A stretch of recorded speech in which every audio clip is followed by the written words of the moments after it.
Okay, so you have gone to the secret warehouse where apparently the Davenports have been storing all their spare ghouls and vampire kin that they've been like stacking up like cordwood in a warehouse somewhere. You are now at that warehouse.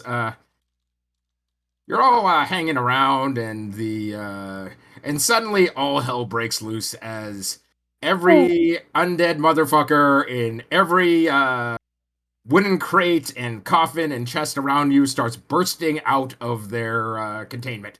As you're looking around, going, "This looks bad."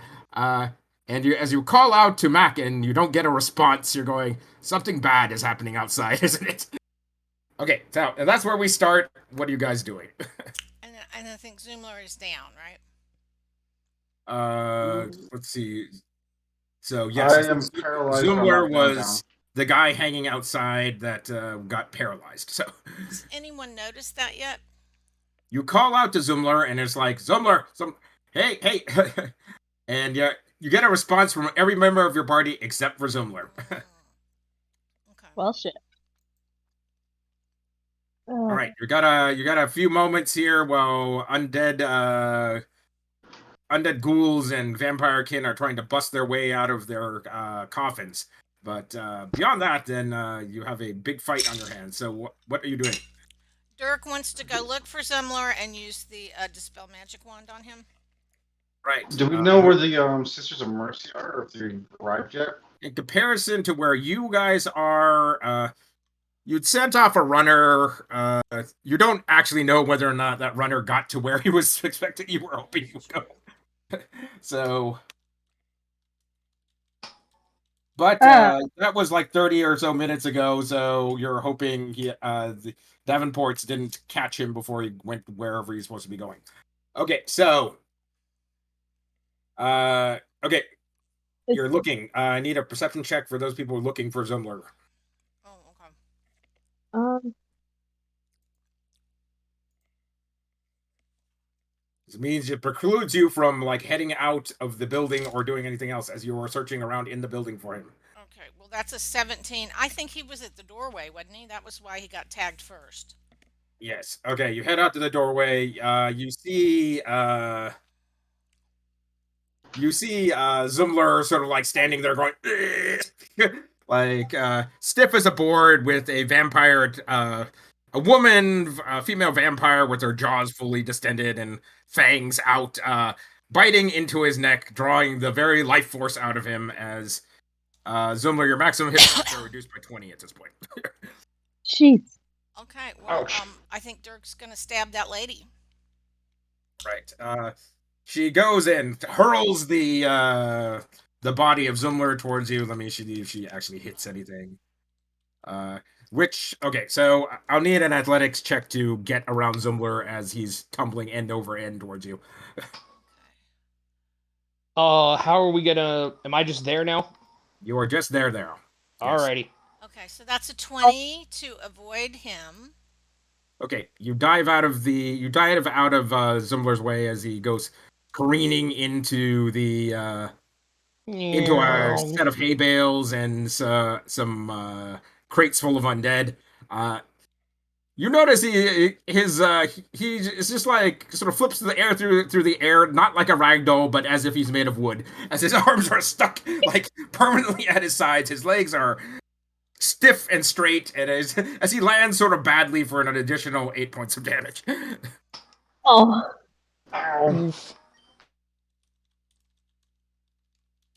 As you see his face just sort of slide along the floor of the warehouse. Ow. I'm sure that didn't taste well. All right, so you dive out of the way, and then you leap forward towards the vampiress. Well, if he's by me, I'd rather use my wand to bring him up. Than go after Okay, her. so you point your wand directly behind you and dispel magic. Yeah. All right.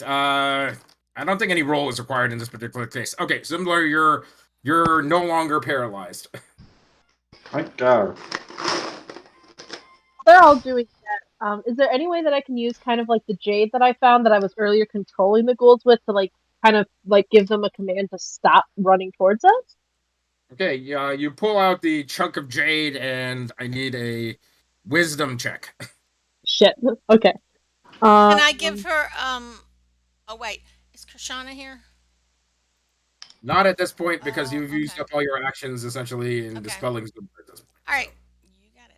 you're already committed for this round. Oh, this is like saving throw, or is Just it a just one wisdom check. So wisdom check? Okay. Sorry. I'm just gonna press wisdom. yes. Okay. So a 10. They are not following your orders at all. It's just like, be still. Shit. Okay, cool. Thanks. All right, you still got about a move and a bonus action left. So what are you doing with those? Well, shit. Okay. Did not plan this far ahead. I mean, I think probably the best thing would to like keep the group together. Would I guess follow Dirk?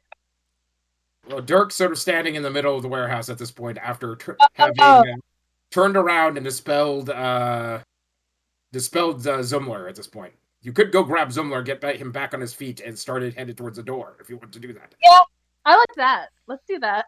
Okay, Zumlar, you're back up to standing, and you're all sort of standing in the middle of the warehouse with Dirk the moment. Mack, what are you doing? Can I try and get in between like my friends and the ghouls? Well, you could see a couple lit lanterns hanging off of pegs. You could try to set the place on fire. You figure fire will take care of vampires and ghouls. What other stuff? You could since you're a relatively strong character, you could basically grab the wagon and try to pull it in front of you guys. Yeah, I like that idea. All right. So you grab that. I think you had already broken out one of its wheels, so the wagon is dragging on one of its wheels. But all right, so I need an athletics check, DC 18. For the sake of the plot, can we say I was already raging in this instance? Well, it takes you a bonus action to rage, so yes, you can be raging. So then I will rage, and I will, spend one and you spend a rage, grab the coat, 19. basically haul it bodily into all the way into the warehouse and use it as a barrier between you and the undead who are crawling out of their coffins. All right, Krishana. I will cast Unseen Servant and tell it to light the place on fire. Take it down. Okay, so you give it commands, just like start dumping all the lit lanterns onto the ground and set this place on fire. It dutifully basically dumps over 2 lanterns in its first round. Okay, so Zumlar, you've got a action left. No move, no bonus, as you just became unparalyzed this round. No move, no action. You have an action, but no move, no bonus. I'm sorry. Trying to see if I have anything that'll cure my max hit points. No, it's going to require greater restoration to do that, so no, you do not have it. We ain't there yet, unfortunately. So it's either time or greater restoration. So I don't. Can I use Misty Step? sure. Where would you like to go? Closer to the door. Okay, you tell us. Okay. All right. So you have limited uses of Misty Step, so I suggest just walking there because there's nothing blocking you from going up to the door. So. Well, I don't have a move, do I? Yeah, you could use your action as your move, though, right? You can dash during your action. So. Yeah, that's true. Okay, so you scoot on up to the door. This puts you right next to the vampiress at this point, as her hair blows in the wind as if some supernatural force is basically holding up in the air. So And I have a bonus action? there is no you have no bonus. You have an action.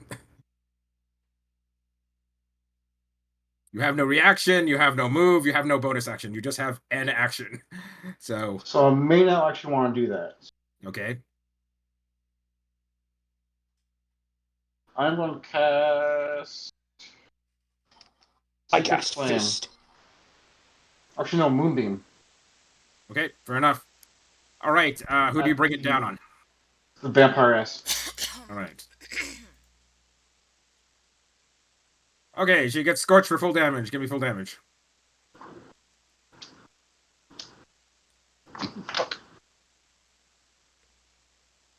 Where is it?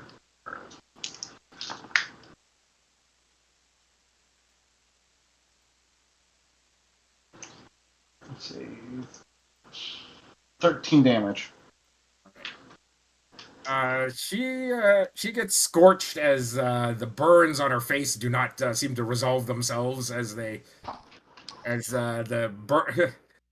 You've seen the Davenports like supernaturally regenerate almost all the damage you've done to them so far, but this one, your moonbeam does not seem to regenerate. So that's good at least. So let's see here, and then it is Poir's turn. Okay, the undead come bursting out of every nook and cranny behind you guys, begin to crawl through the windows, over the top of, underneath this coach that Mack has put in the way, and a handful of them scramble through to get at you, either leaping for the top of the coach or grabbing at your ankles. We'll say 4. All right. Let's see here. Mack. Let's see. DC 28 athletics check. Since this guy criticaled on his grapple, and let's see here. Ow. DC. Nope, that's a 17. Okay. All right. So a ghoul leaps from the top of the carriage, like. Both of his claws stick into your shoulders as his jaws sink into your neck as it bears you all the way down to the ground for a total of what is it?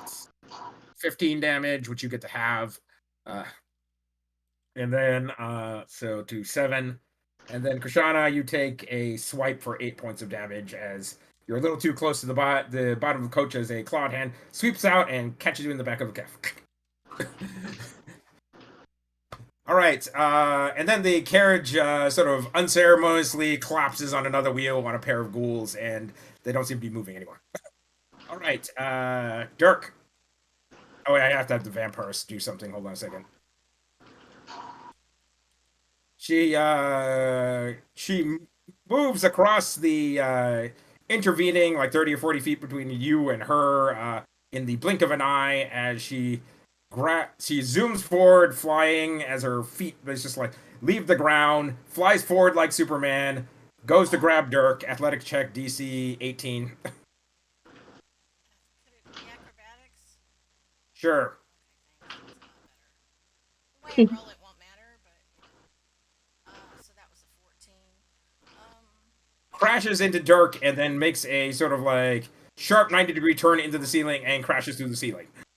As she just grabs Dirk bodily and hauls him into the air. Holy. Disappearing into the night. So you take a total of 10 damage from that.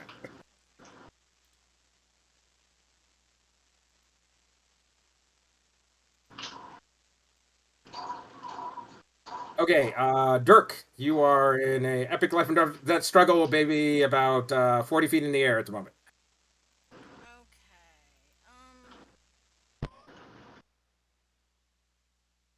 Am I grappled? You are grappled at the moment. Grappled, Yes. but I can still move my arms, right? You can move. Yeah, let's say you can move your arms. Yeah. Okay, I think it's You are time struggling to keep her jaws from clamping down on your neck. Yeah, I'm still thinking the best defense is good offense. So let me see if I can stab her with my rapier. That's a 24 to hit, and then I would do that twice. So that's In practical terms, you're at disadvantage to do this in such close quarters. So, do you Okay. have a shorter weapon like a dagger or a Yeah, I short have sword? daggers. Yeah, let me try that. Do you have magical daggers? Okay, you already realized the vampires are No, immune to okay. non-magical weapons. All right. You have holy water. Okay, so here's the deal.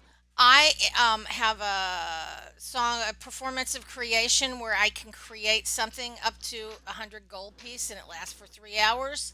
and I'm gonna create a big basin of holy water, and I'm gonna dump it all over her. Okay, great. Roll performance. Okay.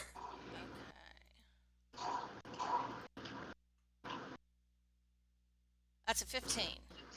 Okay, no problem. You sing into existence a silvery basin of golden that glows with golden light from the one god, and then dump it on the vampiress. She screeches as you get wet, and the water that hits her burns like acid.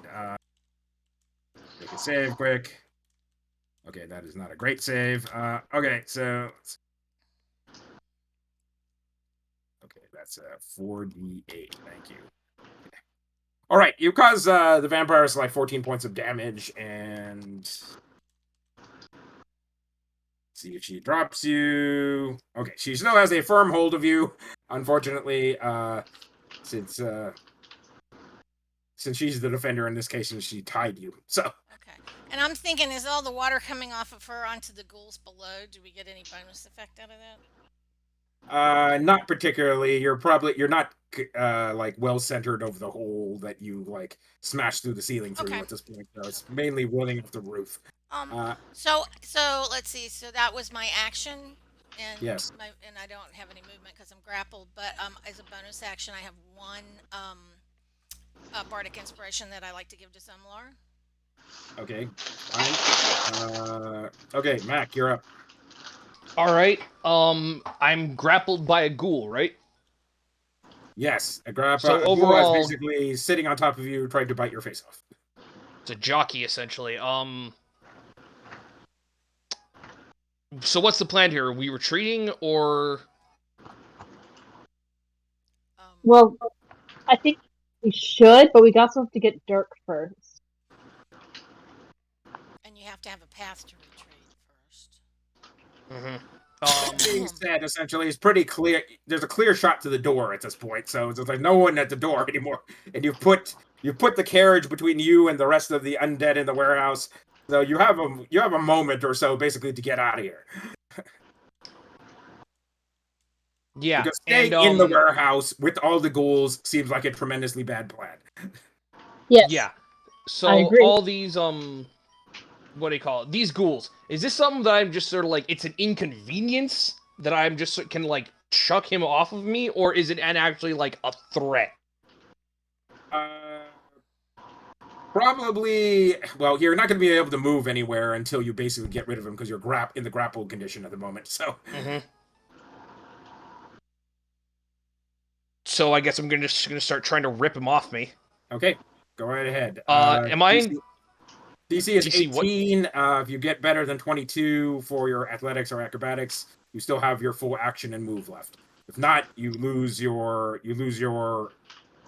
I believe you're going to lose your move and bonus. I got a 21. Okay, so you still got your action, but you. Or no, wait, that's a 24. I rolled a strength check, not an athletics check. Okay, fair enough. All right, you grab the ghoul off of you and hurl him back over the barrier at this point into the sea of undead behind the coach, as there's this sort of macabre parade of like undead that seems to be like hanging out of the coach, trying to swing at you at the moment. Okay, so you've got your full round left at this point. So what are you doing? Is Dirk grappled at the moment? Dirk is way up in the air, 40 feet up. You can barely see his feet dangling up in the air while he's being, while the vampiress is trying to bite his head off. I think he's making a lot of noises. Mm-hmm. There's lots of life and death struggle noises up in the air at the moment. And as Dirk has managed to like jam his the sheath and rapier basically into a bit into this vampire's mouth to keep it from biting down, but he seems to be not in a good position at the moment. Hang on, I'm reading something. Has disadvantage. All right, I'm gonna try something a little unorthodox. I have a crossbow, just as part of my kit. And I'm going to see What is... It's not magical, but one of my features says... The first creature you hit with an attack, it never says anything about doing damage, I just have to hit him, has disadvantage on any attack and ancestral protectors. Okay, fair enough. So I'm going to see Send if I an can... ancestral protector up there basically to mess with the vampire. That's fine. Okay, just roll So, it. yeah, to hit, I got... Oh, I got a natural 20, so that's a 25. Okay. Hey!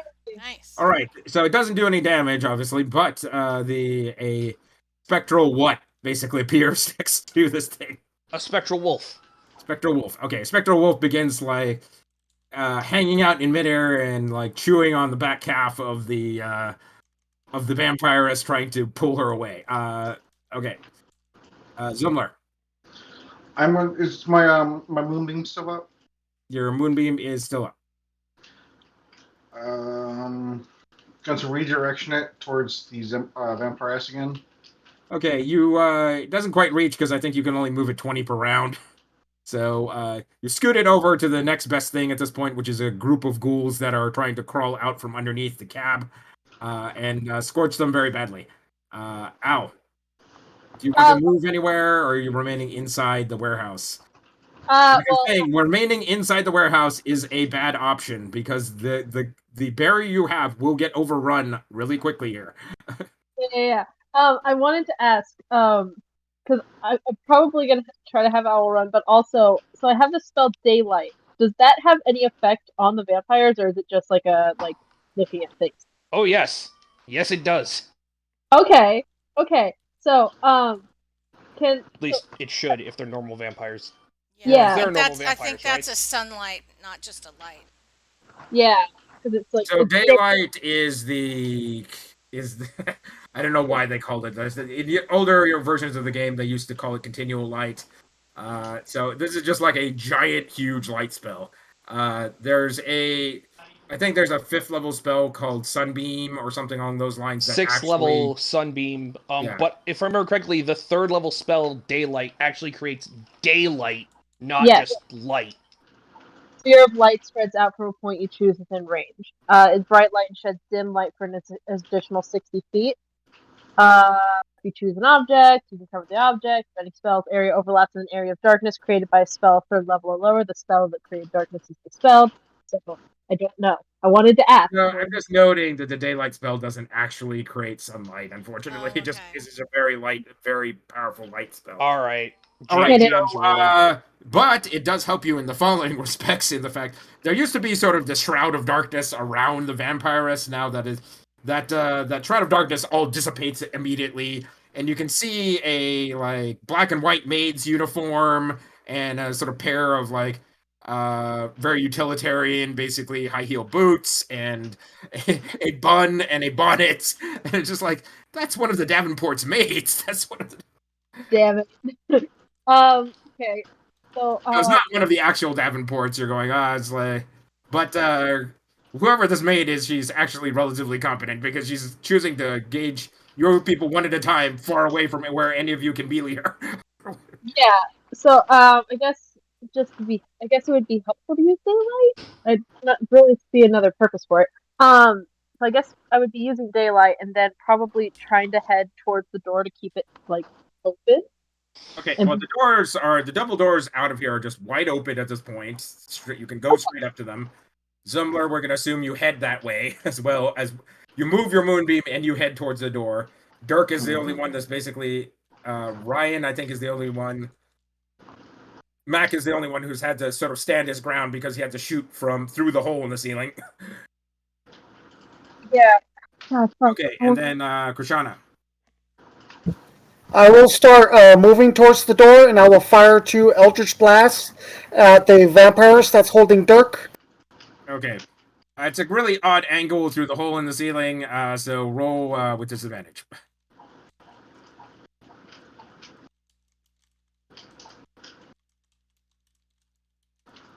Woo, sweet. Yeah.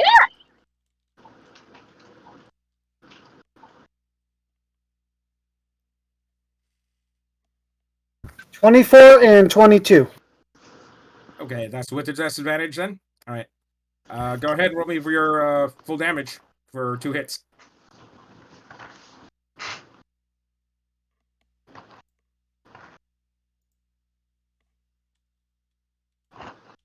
It's 60 feet, by the way. I can move the moonbeam. Cool. Not 20 feet. 14 damage.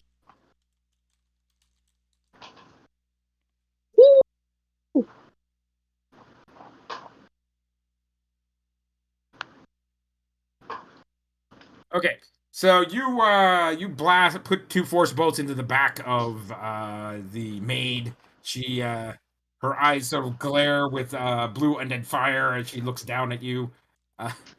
And okay, so during her turn, she flies away another 60 feet with Dirk in tow. Let's see here. I need to see if she actually hits this time. This is a big right. warehouse, isn't it?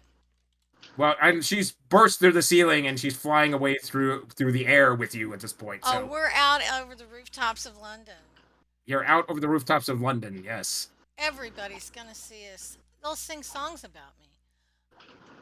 You would hope that, but unfortunately, everything's covered over by the vapors at the moment. So. Oh, there's that too. Yeah.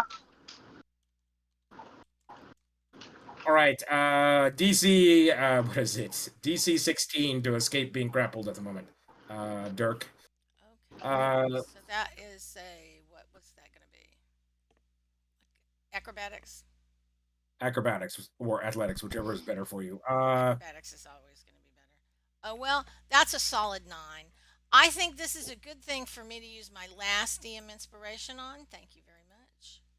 Okay. Yeah. And that is a 19. 19.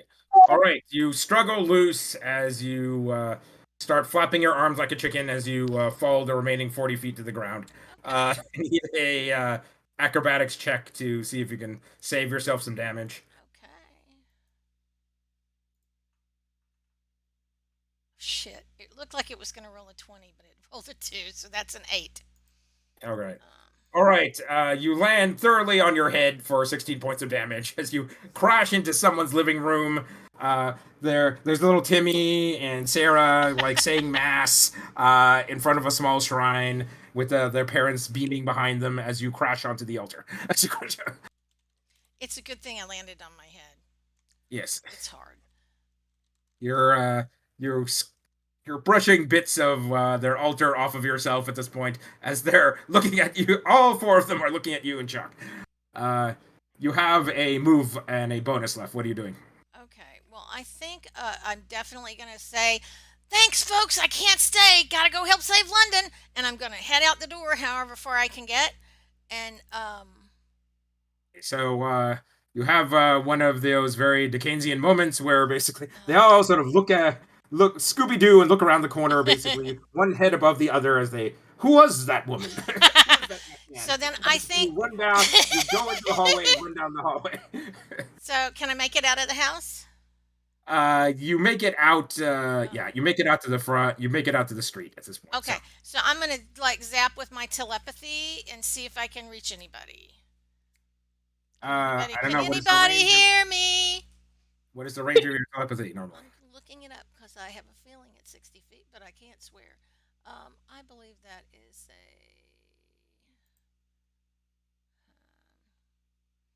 it's because I'm a ghost-wise halfling, so that would be a racial trait, right? Yep. I don't fucking see it. Damn it. Hang on. I can find that.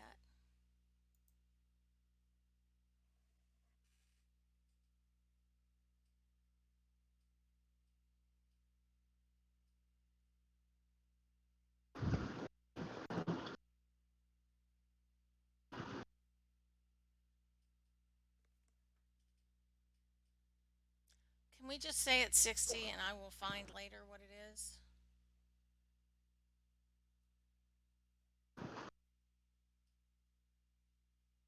Or maybe I could just Google it. 30 feet. Oh, okay, 30 feet. Good. Thank you. Can they hear me? I can hear you. So I'll describe where I'm. I made it out okay. I'm over by this house. Which direction are you? Are you by the warehouse? We And, don't hear anything. Okay. do not get any responses. Okay, so 4 more ghouls managed to scramble out from the barricade, and let's see, Krishana 8 points of damage. Let's see, Owl 8 points of damage, and that's it. The other 2 miss. So the they're beginning to dribble out in larger and larger numbers out from behind the wagon at this point, as the doors are buckling off of it, and there's just a solid tidal wave of undead basically trying to claw their way over this thing. Okay, so that was Dirk. You got away. The undead attacked. You're out on the street, and then Matt, what are you up to? I guess since I can't even really see Dirk anymore, everyone else is hightailing it out, and I guess I'll just follow and cover them from the rear. All right. As the last of them exit, you just try to close the double doors to the warehouse.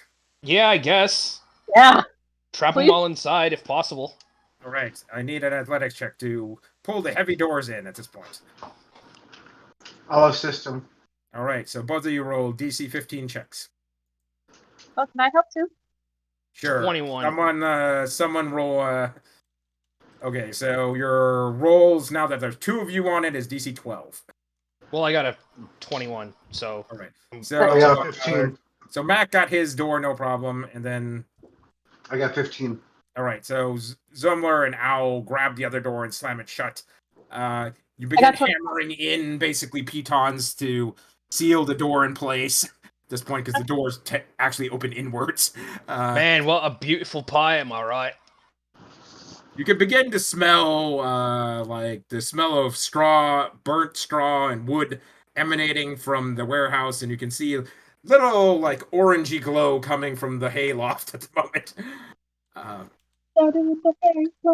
There's like, you're all thinking, it's like, well, it's good that we're probably going to burn all these guys alive. It's bad because fires in London are bad. If we don't basically have the fire brigade here soon, everything like within a block of here is going to get burned to the ground if we don't have a fire brigade in place. Can we start like knocking on doors to like alert people to try to get them there quicker? Okay. All right. So you think you have the ghoul and undead problem under control at this point. You begin knocking on doors and yelling fire and running up and down the street yelling fire. About this period of time, it's maybe about 15 minutes later, fire brigade has formed up, and they're running buckets over to the warehouse, which is like fully ablaze at this point. There's all sorts of horrible screeching and screaming coming in from inside the building as some people try to open up the doors. I was like, I wouldn't do that. Yeah, really? Let's see. Like, do you stop people from actually opening the doors at this point? Yes. Yeah. Yes! Like, The police and the battle mistress are helping us work on this, and we do not want to open up the doors. And I'll show him my badge. there's people inside. What? They're not people. They Wait. are. They're not people. Wait till we see the bodies. They are not people. Roll persuasion. I mean, there were people at one point, but not anymore. There have been a few changes to Well, them. that's a 7, so like nobody's listening to Dirk at all. Aw. So sad. I'll command as a paladin for everyone not to open the door. Okay, so all right. There's some like goody two shoe Samaritans in there. So okay, so you chew up all your first level spells and 1 second level spell, getting the more rowdy individuals under control. Either through charm person or commands and so on. The fire rages hot and intense as there's this screams of the ghouls and vampire kin dying inside the warehouse. To almost everybody is going, oh my god, just like how many people were in there, because the screams just won't stop. About this period of time, the Sisters of Mercy arrive. It's like and the police as they try the bobbies as they try to get everybody under control. It's like the constable is there for Southwark. It's like, what's all this then? Oh, never mind. This is the constable for North Ward. Essentially, this handsome handsome boy in blue is like he's tall, he's well built, he's has wavy blonde hair, his eyes well I guess it should be wavy auburn hair if he's British, I guess. He has beautiful startling hazel eyes and is like a distinguished chin. It must have been must actually be a noble of some sort. It's like, what's all this now? It's like Krishana will go over these and individuals tell me that you have you locked up people and set this place on fire. Hear me out. What if it's not people? I'm just saying. Oh. As a paladin, I will step forward and just tell them everything that happened, and these are no longer people. They're actually vampire kin and ghouls. And I think we're going to have the Sister of Mercy listen in on that too, so she can back us up. Yeah. The battle mistress is just over mercy. It's like, be at ease, Captain. They're working with me and the captain and the constable from Southwark. See, you're keeping the same kind of illustrious company as you usually do, Battle Mistress, as he sort of looks down his nose at the lot of you. Rude! I'll let this slide for now, but if we find actual corpses of people in there, basically, I'm going to make sure all of these individuals go to the tower on a permanent basis. Do we understand each other? I'm sure you won't find any, Captain, so I don't think I have anything to be worried about. All right, so the handsome captain basically takes his like impeccably dressed bobbies with like not a bit of ash or smudge or stain on their clothing, and just direct people. They don't even help with the putting out the fire. You're going, you guys just are less than useless, aren't you? Really? Is to be expected. So the all right, as you put in a hand at this point to make sure the fire at least goes out and doesn't spread, you're basically plunking buckets of water against all the buildings to the side, so like stray embers don't set other buildings ablaze. The damp night air and the fog, the vapors burn off relatively quickly, leaving this sort of stark circle of clear air in the sky where like all the fog has been evaporated by the heat of the flames, leaving this just giant glowing red circle in the middle of North Ward. Actually kind of smells good. It's a long and arduous evening as you spend the better part of 2 or 3 hours basically putting out this fire and making sure putting out any possible embers. They're all covered in soot and like slightly soggy from like having water splashed on you here and there. The battle mistress is likewise her normally pristine white plate mail is likewise has been set aside, and she's just in her like under padding, and it's just all smeared and gray with soot. It's like she goes and slaps each of you on the shoulder in turn. Is like, well, glad you could stick around and help out. Battle So, Mistress! Battle Mistress! Now we have some time on our hands. Why don't you tell me what exactly is going on here? First, Battle Mistress Zumlar was grievously injured from the vampire. Could we have some healing for him, or could you tell us where we can find some? Speak for yourself, Dirk. You've seen yourself. You got carried off. Yeah. I think a lot of it. I think at least a couple of... She's looking at Dirk's neck. It's like, well, you weren't bit, but you, Mr. Zumlar, were. The vampire's curse will come over you if you're unlucky. So you might even be under their thrall right now. So I suggest you head to the Temple of the One God as soon as possible. Oh my. Would they be open at this time of night to us?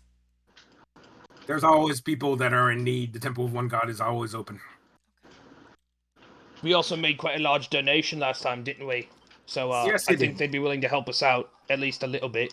All right. So You head let's- over to the temple of the one god. Zumlar, as you get closer and closer to the temple, you start feeling ill. It's just like, oh, I don't feel good. And by the time you get on the temple grounds itself, you really don't feel good. You really don't. Aw, I'll start Bud. carrying him if I have to, or dragging him there if he starts resisting. Pure will alone, I'll continue to fight through the illness and continue so towards you the are- temple. It's like by the time you get up to the door, you're like vomiting blood on the cobblestones, and it's just like you're all feverish and delirious, and as everybody's looking at you as your canines grow a little bit longer, and it's like, I don't know, that looks bad. That looks bad. Zoe, The doors open, and the young acolyte, she looks with saucer wide eyes and basically pulls out her holy symbols. Back undead. No, Not he's dead yet. We need help. he's been injured. The battle mistress sent us to you straight away. Please, he needs help. he's dead. You're gonna stay right here then. It's like you're not taking one step into this temple. And she slams the door behind her, and you hear the bolt being thrown. It's like, I'll grab a high priest. As you hear her beating feet off into the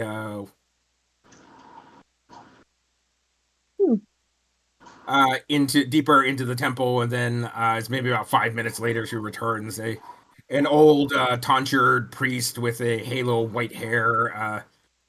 It's not the same high priest you saw before, but man, do they all look alike? Do they just all dress alike and cut their hair the same way? What the hell? Bring out your dead! High priest, he's not dead, he's just undead. So, same difference. He's not even undead yet. He's not really there yet. He still has blood though. He was injured Yeah, the fighting high the priest, vampire. The high priest says, hold on, dear friend, in case he tries to bite me when I examine him. I will, knowing Zumlar, I will stay close and just be ready to restrain him, just in case. No, I am serious. Like, grab his arms right now so he can't basically take a chunk out of me. I'm not as sprightly as I once was when I was younger. Can I try and, I guess, friendly grapple Zumlar? No, that's fine. You can just hold your arms firmly around his shoulders and arms. Like, you don't have That's to the plan, squeeze. and it's what I'm good at, so just trying to make Okay, sure nothing goes Zumlar, awry. as soon as the old priest brings out the cross, Zumlar is like, it's like violently like reacting to the holy symbol. It's like, So the holy symbol I had on me wasn't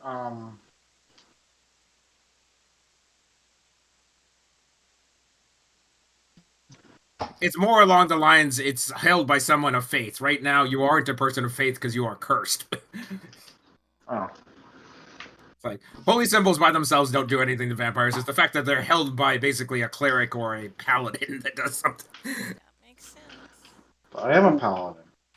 Not right now. But I'm saying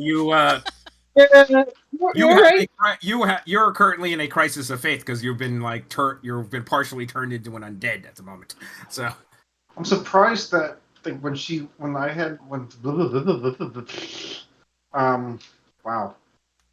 when the vampire itself had a hold of me, that she wasn't getting hurt by the holy symbol I had. well, you Maybe never presented your holy symbol and tried to turn her, so which would have been another option, right? So Yeah. that's something to remember, both Al and Zumlar, that as paladins you can turn undead. Oh shit. You could have turned that whole situation to your advantage by causing all the host of undead behind you to run away and hide in a corner. Yeah, I think Al had already used that, but Zumlar hadn't, right? Yeah, so keep that in mind for the future.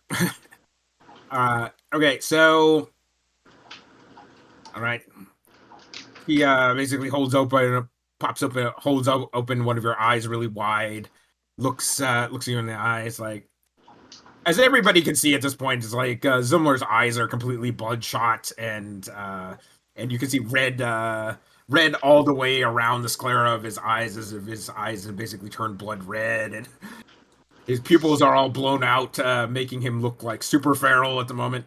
It's like as if the teeth weren't enough. It's like getting rid of the vampire's curse is an extremely painful process. I suggest we tie him down here, and I try to get to work on him right here, right now. Yes, please. He's only going to get worse and worse if we try to bring him deeper into the holy grounds of the temple. In fact, he might die if we bring him too close to the main altar. Oh my. Just tell us what we need to do to help. Well, take some rope and stake him to the ground at this point, and I will begin the ritual. I will keep him as restrained as possible if he tries to resist. Yeah, okay. I think we're going to tie him down, and then we can tie him down to the ground, Gulliver's Travels style, as you just like tent peg him to the ground. He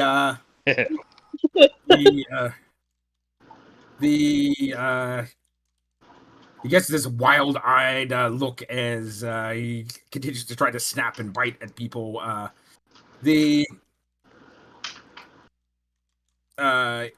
You manage not to get bit. You stick like a big wad of old rawhide in his jaws, so he can't get a good bite on anybody. Oh, hey Lawrence, that actually makes me beg the question. Since I am afflicted with one curse already of lycanthropy, am I like immune to vampirism? I don't know. I always like the underworld. Viewpoint. Basically, you can be super vampire wolf. I'd love to see you as a vampire wolf. It would be hard to put you down, huh? All right. So you stake Zumlar down to the ground. There's a okay. So I need 3 wisdom saves, Zumlar, and 1 con save. As the old priest begins to sprinkle powdered silver in a circle around salt and powdered silver in concentric circles around Zumlar, sprinkle some holy water in Zumlar, which causes Zumlar's skin to like bubble and peel. Inspiration to Zumlar. I'm saying for you, Zumlar. So what was this? What was the save again? Okay, 3 wisdom saves and 1 con save. Thanks, Ricky, because I'm out, so thanks for covering that. So let's see, I got 17, 19, and 22 for the wisdom saves. Right. Fuck. Ah! And what was the last one? Was it con? Con. 19. Dang. All right, you come out of this ordeal mostly intact. You dislocate a shoulder trying to break yourself free. Your jaw is all lacerated from where you've tried to like shoot through the ropes and like ripped one of your cheeks basically on the sort of rough ropes. It's like as all of you going, as he causes more damage to himself than the priest doing the exorcism does. A sort of like reddish shroud of a image of a beast basically begins to claw its way out of Zumlar into the air, and then eventually rises higher and higher into the sky, and then dissipates in a like bloody mist. The Zumlar himself looks extremely tired, and his arm is dislocated, and his eyes are all sunken in. And it's like the priest places a calming hand on his forehead, pats it with a little a wetted towel. It's like, all right, your friend will be fine with rest by tomorrow. Make sure he gets some chicken soup and perhaps some a light meal, not heavy in fats. Like the Holy Trinity. Yeah. Like the Holy Trinity. What? That time when I was describing basically mirepoix as the Holy Trinity. Yeah. Carrots and celery and onions. Onions, yes. The Holy Trinity. Yeah. Well, I guess I guess that is not quite the trinity I had in mind, but yes, that would help him. Yeah. All right, so by the time you wake up tomorrow morning, you're down 5 maximum hit points, but otherwise good to go again. It's a lot better than 20. Yeah. Yeah. Oh yeah. So is that like All right, your right shoulder makes some weird clicking noises when you're basically like checking out your elbow, checking out your rotator cuff, and it's like, that's bad. That's bad. What happened? Oh, you remember what happened? It was extremely, extremely painful when you were conscious for it the whole time. oh Ow. But Zumlar is like, I am stoic like Indian. It's just like, Yes, you They were just so went- brave. I'm so glad you're okay. you went through a lot, and the fact that you're not insane right now is kind of amazing. that is nothing. I was disemboweled on the on the field. I had to crawl 5 miles to the place. That is horrific, man. Jesus. I wasn't ready for that. I wasn't ready. As Zumlar just starts retelling these incredibly gory stories about himself. Like, Your ears Yes. are just quietly la la la la. it's like, Dirk will you've always listen. wondered why Zumlar basically, when he basically takes off his shirt and so on, literally has this like incision scar that goes like 180 degrees all the way around his torso, and now you know, and just like, ah! Dirk will listen and ask questions so he feels validated. Wow. Nope. Mac just sort of sits there and nods along and sounds like, yup, Yes. yeah, that, I've been there, kind of thing. yeah. So can I assume we got a long rest? Yes, everybody got a long rest. Yep. Now, Fabulous. all right, so you decided to pick an inn on this end of town, at the north end of town. It's a little late to be traveling all the way back to South Wark at this point. It's good. So everybody spends 3 gold for a medium quality inn on this end of town, and then Oh my god, how expensive. yeah, so it's like it's maybe like half a gold down south. It's like a red roof inn. Yes. Yeah, don't forget the time where Zumlar Alright, so, killed somebody with his own uh, intestines. You chewed on your own intestine. No.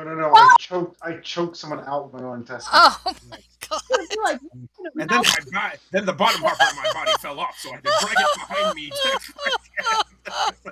you should ruin it that way. Stand more stupid. This sounds like if we just take all the gory stuff that happened in the last campaign and make that Zumlar's backstory. That's too accurate! Oh my god. Somebody turned him into a T-Rex, but the T-Rex had gotten cut in half. Oh, I couldn't grab anybody with their little arms, so they could only bite. Remember that one? I remember. Oh, that was so good. Okay. I remember. All right. So you wake up in the Red Roof Inn. Oi, you lot need to be heading out now. Unless you're gonna be spending another night. It's like free breakfast is downstairs. Got rashers and eggs and some hardtack biscuits. Yeah, I'm already downstairs eating, waiting for everyone. Okay. It's like Zumlar is going, army food. It's like as you're trying the hardtack biscuits and soaking them in tea. It's like it's been in there for the past 5 minutes. It basically should be edible by now, but you try it and you're just like, as you're sort of gnawing away at the edges of it. a small piece of your tooth. Dirk is gonna save a few of the biscuits and put them in his pack to use them as weapons. Exactly. I was thinking. It's like hardtack. In Dirk's humble opinion, hardtack only has 2 uses: door stops and basically thrown weapons. That tracks. They'll never expect this. Zumlar is the only one that ever tries to eat the stuff. It's super God. This is the devil. Oh, never mind. I keep on forgetting. Mack is also a former soldier, so the 2 of you are the only ones that actually tried eating it. Mm-hmm. And I The rest feel of like you I'm the just only one that basically has make any do success. with the sort of cold eggs and bacon. Uh, all right, you're up the next morning, bright and early. You head out onto the streets. You basically take a last look at the warehouse before heading back to Southwark. I think we Yes. should. Okay. Yeah, we'll give it a once over. You plug around. It's in a big cordon. There's a big police cordon. The bobbies don't let you anywhere near. Your writ, your constable's writ from deputizing writ from Southwark. It's like, recognize that around here. That would have to be signed by the captain of Northwark. So. Oh, you're You that look over guy. at the captain Okay. who's basically looking daggers at you and going, well, we're not going to get one from him. So, like, about that period of time, the Mistress of Battles shows up. It's like, let my investigators through. Oh, thank you. It's like, I'll just. all due respect to you, ma'am, but these scruffy looking ruffians don't look like investigators to me. It's like, investigators they are, and you're going to let them through on my orders. Now, get out of the way. As she takes you through the police line, underneath the police line, and it's like, well, They don't I hope recognize you my find holy clues in symbol what on you're looking my for, because armor. everything is like burnt to ash around here. So I get the impression that there were at least, from what we can see, what the Inquisitors tell me so far, there was at least 40 or so undead mixed ghouls and vampire kin stacked in coffers all the way around that warehouse. We Not a think living soul among them, so I don't think the constable here, captain for Northwark, will have any thing to stand on as far as evidence against you. But what what actually led you to this place? so. Remember when we found out that they were smuggling from the import business at the docks, and they were delivering things to the dance hall.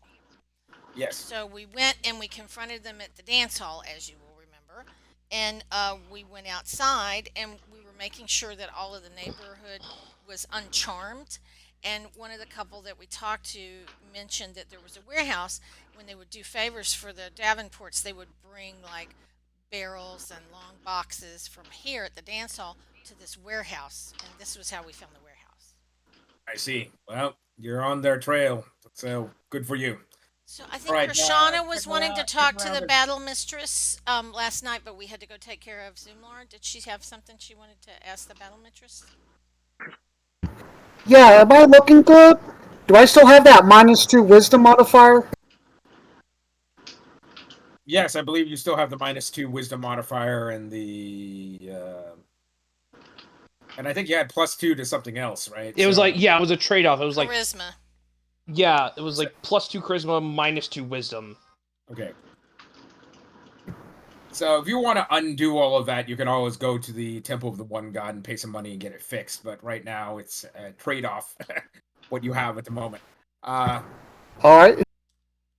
Okay, so you're sort of kicking around inside the remains of the smoldering warehouse.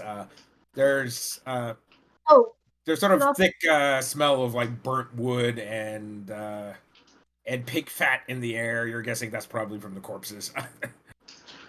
I'm going to have my hand on my blade just to be on the safe side in case something just pops out. Okay. Now, Also, go ahead. I was gonna say, should Owl present the jade to the battle mistress? Just kind of just. By the way, found this. It worked once. Didn't work the second time. That's exactly what I was going to ask about. Yeah. Well, I might find that relatively useful. I find my ability to turn undead to be more than useful, more than handy enough, essentially, in those situations.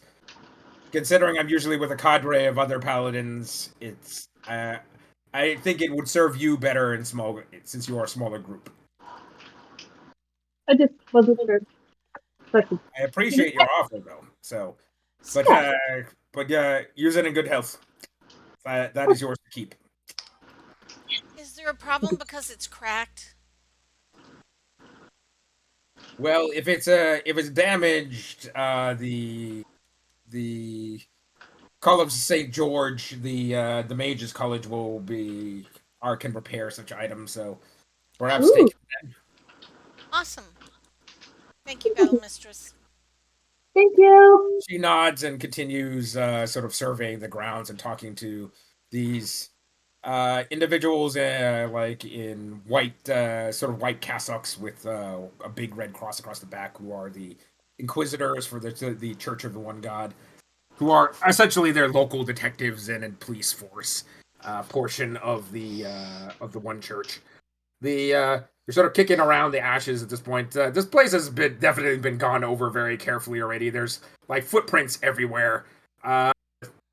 Mack is sort of sniffing around to see if he can smell anything. You do recall essentially there's actually a trapdoor in the sort of upper left-hand corner of the building that was covered over before, but before you got to open it, essentially the full vampire arrived and all hell broke loose.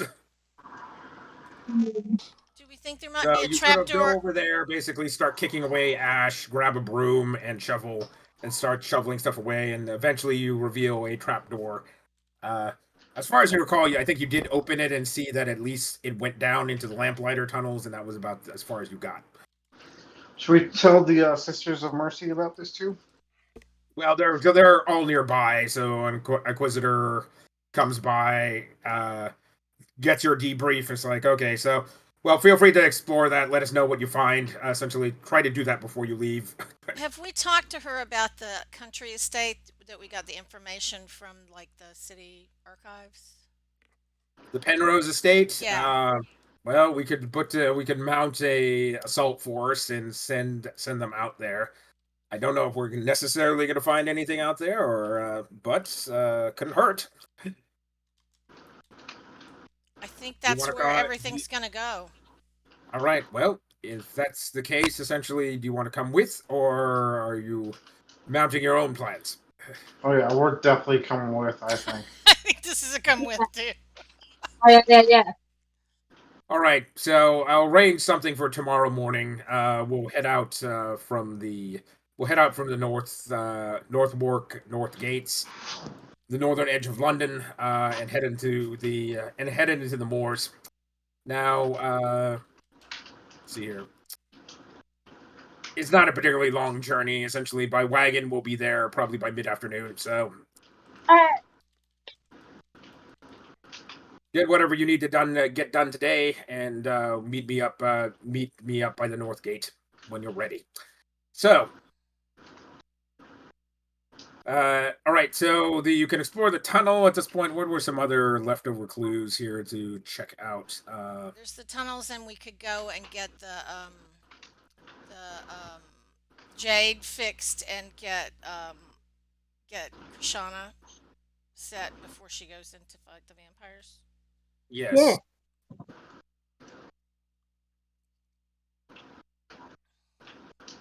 You sending her in by herself, or? Is that at the same place, the Church of the One True God, or and is that all there together, or is that the college and the church?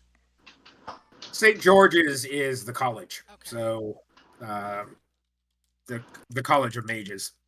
Well, I think we definitely need to restock up on steaks and holy water Holy water. and silvered things, right?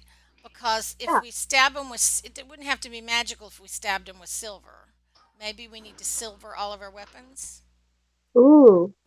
That only works against werewolves, and like the Oh, battle mistress says, so it's okay. like, Well, then maybe we need to you ask. really do need Yeah. magic weapon. You really will need magic weapons. Okay. So Our order does sell magic ammunition if you have firearms. But your Yeah. choice on that is moderately expensive. Well, we've got some money in the bank, and I think that beefing up the weapons a little bit might be a good idea. So you head over to the quartermaster for the Sisters of Mercy. The battle mistress writes you a writ to give you full access You can't check out any holy weapons, but you can basically buy normal and low-end magical gear. The quartermaster goes, all right, well, stakes, here, I can give you as many of those as you like, essentially. Now, let's see here. Now, if you are interested in perhaps a stake thrower, that's, pulls up this, like, crazy, basically, steampunk, magic punk contraption, basically, that shoots, like, snakes. It has, like, a rotating, basically, barrels. Mack's eyes light up at the mention of steak, but then he gets disappointed when he realizes you're talking about, like, a wooden steak and not, like, food. Like in Dirk. Constantine. Thing has a like, relatively short range, only about 30 feet, but beats standing in the front, standing right up in melee range with a vampire. Dirk So, How seems much? really entranced with that, but if somebody else wants to pick it up, as long as it's in the party. Owl's Yeah, eyes I'm at already the, looking at it and I want it. at the spinny part. Zumlar Zumlar wants wants it? Yeah? Yeah. Okay. so he says, well, 300 pounds. Let's see here.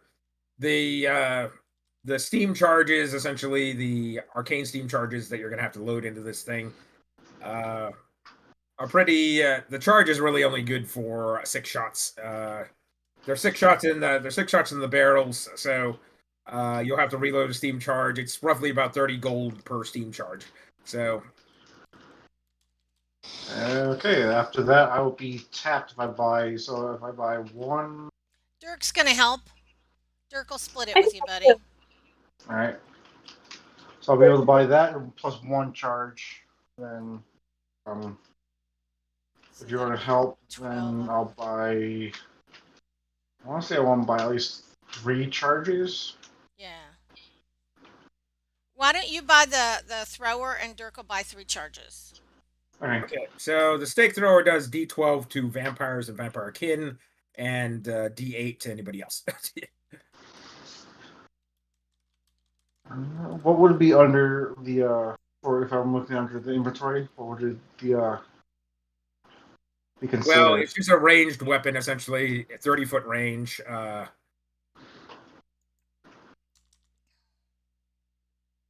If you use it, if you make a trick shot, a disadvantage shot, you can use it to pin people to walls and floors and that sort of stuff. Otherwise, it just does damage.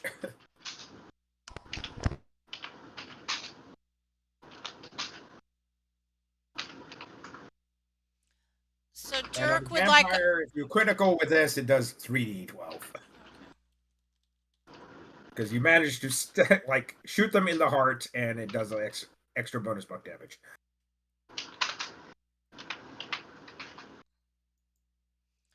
Quartermaster, Okay, so- do you have anything else that would be helpful against vampires and undead? Well, holy water is always a good option. I do have a nice holy water sprinkler here. Yes. 10 gold. It's effectively just a steel mace with some holes in it, like a hollow head and some holes in it. And that, So want that. Oh. Yes. yeah. I was thinking sprinkler like a hydraulic sprinkler that you put in a yard that's just like Yes, like if you want to fill the super soaker with holy water, you're gonna have to get super soaker blessed by a priest at some point. So, like, So this I is don't more have like one. The this thought is was more just very funny to me. this is more like when the priest spins holy water on you, and so you can like clear the immediate. Yeah, area. yeah. okay, so it's effectively a D6 mace, but you will get to do some holy water damage on top of that if you hit undead with it, provided you load it up with holy water. Right. Oh, definitely. I think we need to go in here. So, Yeah.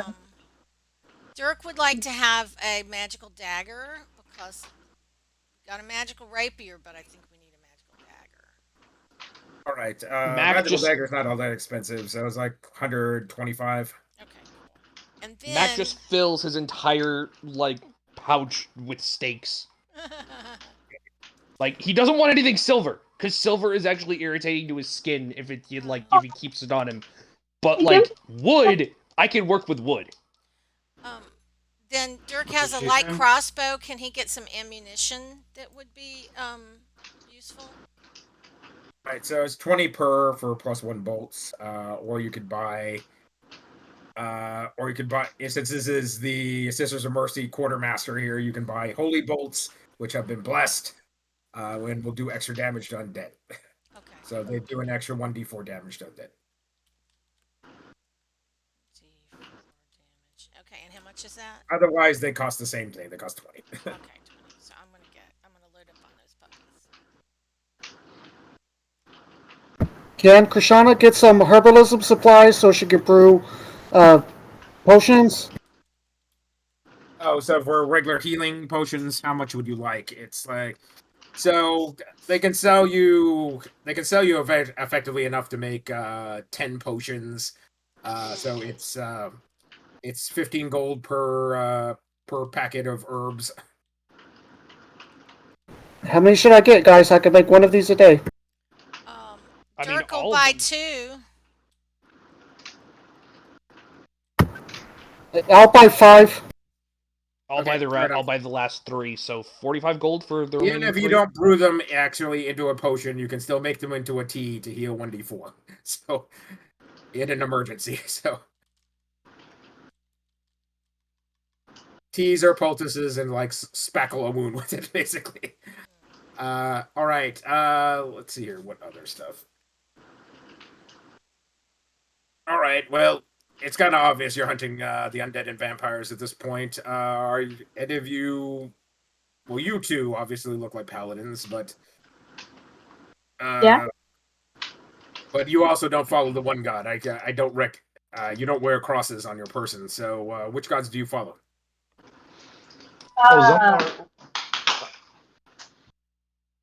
Zumlar recently converted to the one god. Okay. All So right. he So hasn't you picked up armor yet you have for a it. simple brass cross, essentially, that you sort of crucifix that you wear around your neck at the moment. It's like, all right. Well, there are better and more prestigious holy symbols that for the one god that like he pulls out like a full one of those like 12-inch tall crucifixes that with this sort of effigy of the Son, Christ our Lord, on it. Is like it's made of silver and gold.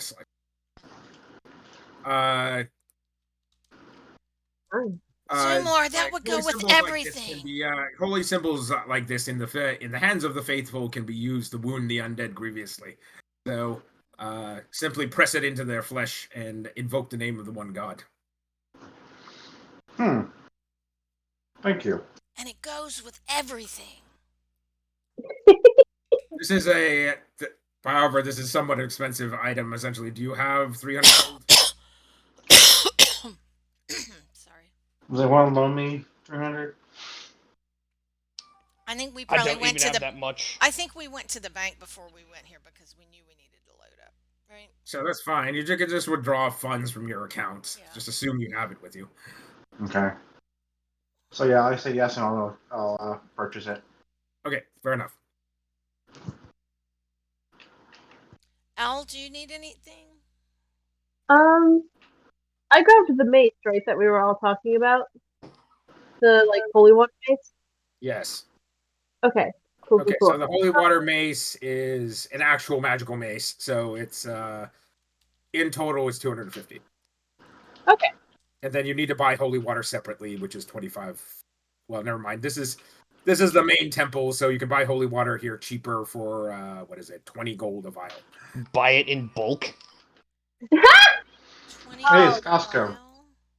Alright, so it was 250 for the mace. So let me get that. And then I guess like what? I safely 5 vials? Maybe? Vials would be like 100 gold. 5 vials, so 100 gold. So they have an unlimited amount of holy water. You can buy as much as you like. They blessed the dam. They just go out to the dam and get some when they need more. Yeah. So I'm gonna get 5 vials of it. I think that's Okay. So Dirk will get 5 too. all right. So you get vials, crystalline vials of holy water with a little cross on top as a stopper. Okay, otherwise it's a +1 mace that does a d6 damage. Perfect. Okay, let's see here. What other stuff did I need to mention?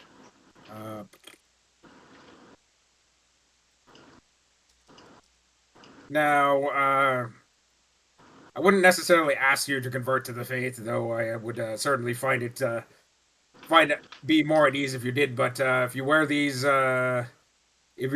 blessed collars, essentially, it should keep the vampires away from biting you in the neck. I don't know if this is going to be particularly useful against greater vampires, but it's certainly useful against vampirekin. Zumlar's going to definitely get one of those because he's already been bitten once. All right, so we all saw what it did to Zumlar. I think we all need these, right? all right, so he sort of sells you the upper half of a pretty specimen that's actually been blessed. So just like the shoulders and the neck piece. So he, all right. These would be 50 gold apiece. They're made of fine linen, and they have the holy crosses across the neck and the shoulder and the epaulets. They'd be nice looking, but they, as some of you who are not religious followers of the one god, just find them extremely, extremely stiff and itchy. I think it's still better than vampire boat. So that would be for 5 of us. That'd be 250. Yes, that's correct. I think we should all cough that up. What do you think, guys? No, I coughed my 50 up. I'm gonna call 50 up. Lawrence, I want an official ruling in this case. Can I get infected? Yes. Or okay, so then I will cough up for one. It's mainly if you actually get slain by a vampire that you can become a vampire yourself. That's the 100% way of doing it, but it's like you probably getting bit is probably not going to have as bad effect as it had on the Zumlar. Mm-hmm. Okay, well I'll still cough up and just keep it on me, I guess, just in case. Never know when it could go wrong. All right. So you finish doing some shopping and then head over to the College of St. George's. Scholarly-looking individuals in mages' robes, mainly men and a few women. Walk its stately halls. A young clerk, a male clerk, is sort of sitting at a desk at the main reception hall. It's like, oh, you're back. It's like, what can I help you find ladies and gentlemen with? Okay.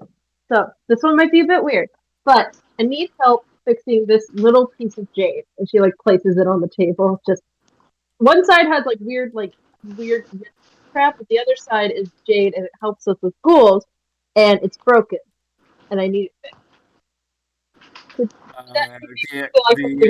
clerk sort of picks it up with a pair of iron tongs and looks at it through a monocle. And then incants some magic words. It's like, well, this is a powerful necromantic item, so the only suitable individuals that could fix this would be the necromancers in the College of Necromancers. He sort of points toward this Addams Family-looking gothic building with a permanent black cloud over it, and you're going, yes, that's where you need to go. She will just happily take it. Thanks, bud. Hurries over. Okay, you head on over there. There's we're gonna go with her. Nobody goes to necromancy alone. Nobody. You might become an experiment. Yep, we're not. Yeah, we gotta do this together, guys. All right, you yank on the pull chain that is you assumed was gonna be a bell, and then there's this horrible screech going, yeah! Yay! And then the door creaks open, and this guy, this Frankenstein monster, you rhyme. Name Erg? Oh my god. Wait. Yes, Lurch comes and meets you at the door. You rhyme.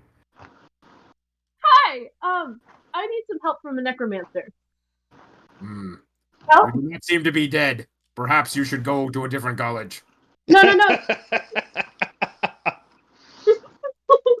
like, no, it's this thing, and like holds it up, and like holds the creepy side to him to like hopefully show. It's like, no, I Sort need of he leans in like uncomfortably close. It's like then leans in some more. It's like She's giggling. She loves it. It's great. he raises one eyebrow. Fascinating. Come with me. Yes. Just you. The rest of you can wait out here. No. No, We're going Great. with. at least Are you one other sure? person goes in. Please. Can I go in? I got some questions. That sounds good. Yeah. We'll bring Krishana. Please.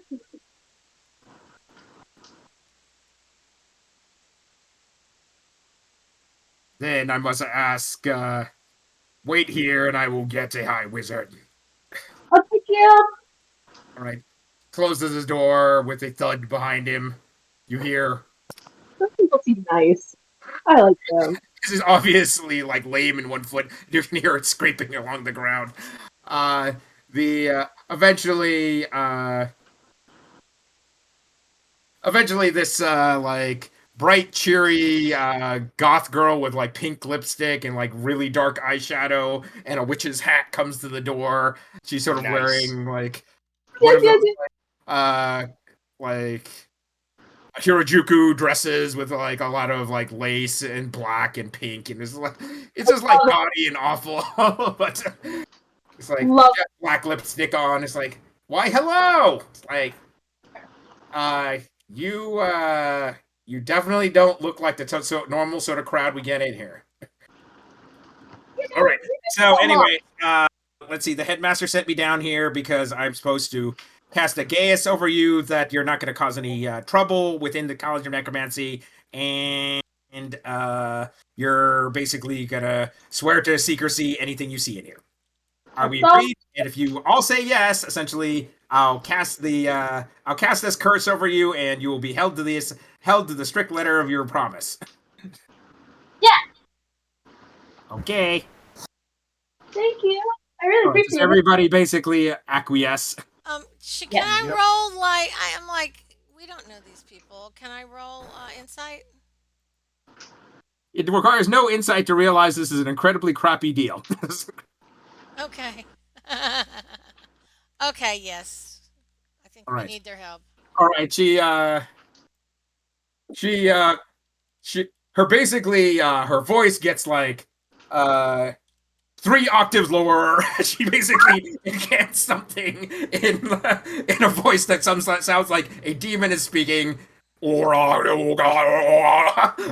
And black like Magius basically settles down over the lot of you, and then she turns around and says, "Okay, bye," and she heads back into the building. And I guess we follow her.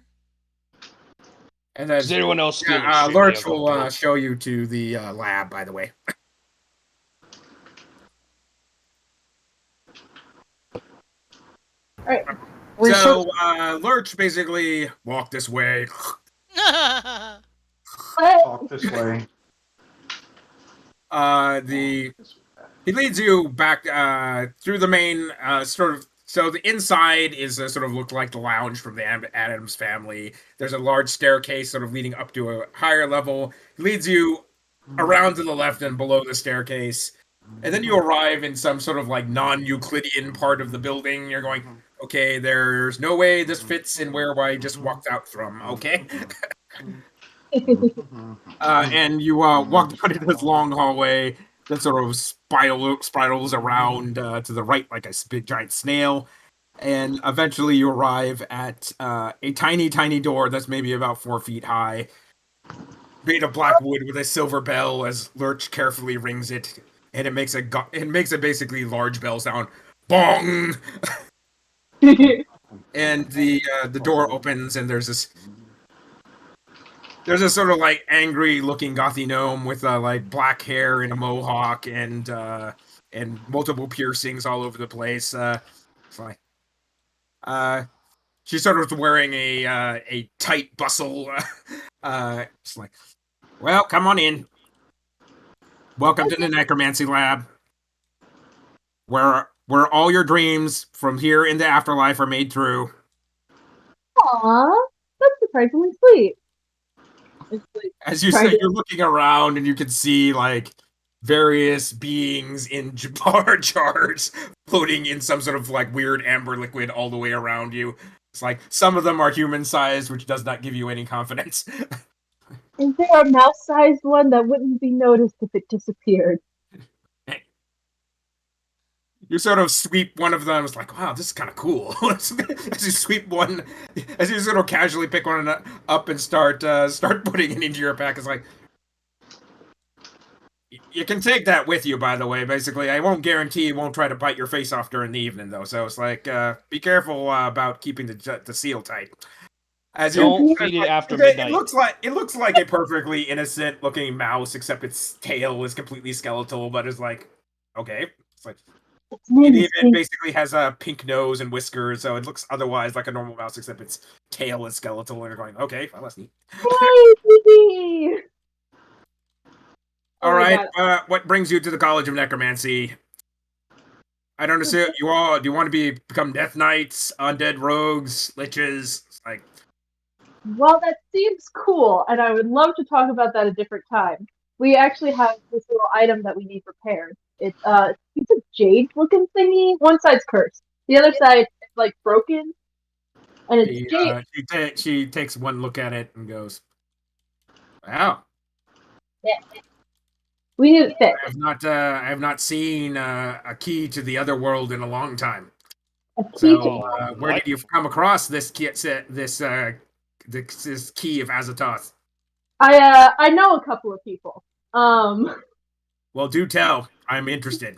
They told me I can't talk about that, or I'd be missing some fingers, and I'm not ready for that quite yet. But is there any way it can be fixed? Oh yeah, that's no problem. Oh, I just thank you. I need the blood of the willing and the blood of the unwilling. As she sort of looks at you and then looks at some random other person in the party. All right, I need blood of willing. Who wants to be unwilling? I'm like, no, but hey At that guys, point, basically, she leaps across the intervening space and basically and grabs Zumlar by the arm and like stabs him in the hand with a dagger. All right, there we go. Blood of the unwilling and blood of the willing. Someone's going, fuck! Fuck. Oh, Zumlar, you did so so much. out of character, what does everyone think about Zumlar becoming Rilo, like half of like Rilo, like what Rilo was? Remember he was a half Death Knight. Yeah.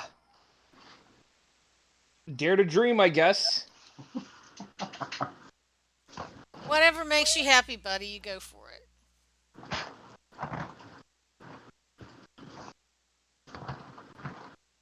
So Paladin, what exactly is your Paladin oath, anyways? Of the one true God. No, it's like what do you believe? So you have to have an oath as a Paladin. So what is your oath? Oath of the Ancients, I Oh, believe it was. you believe in the old ways. All right.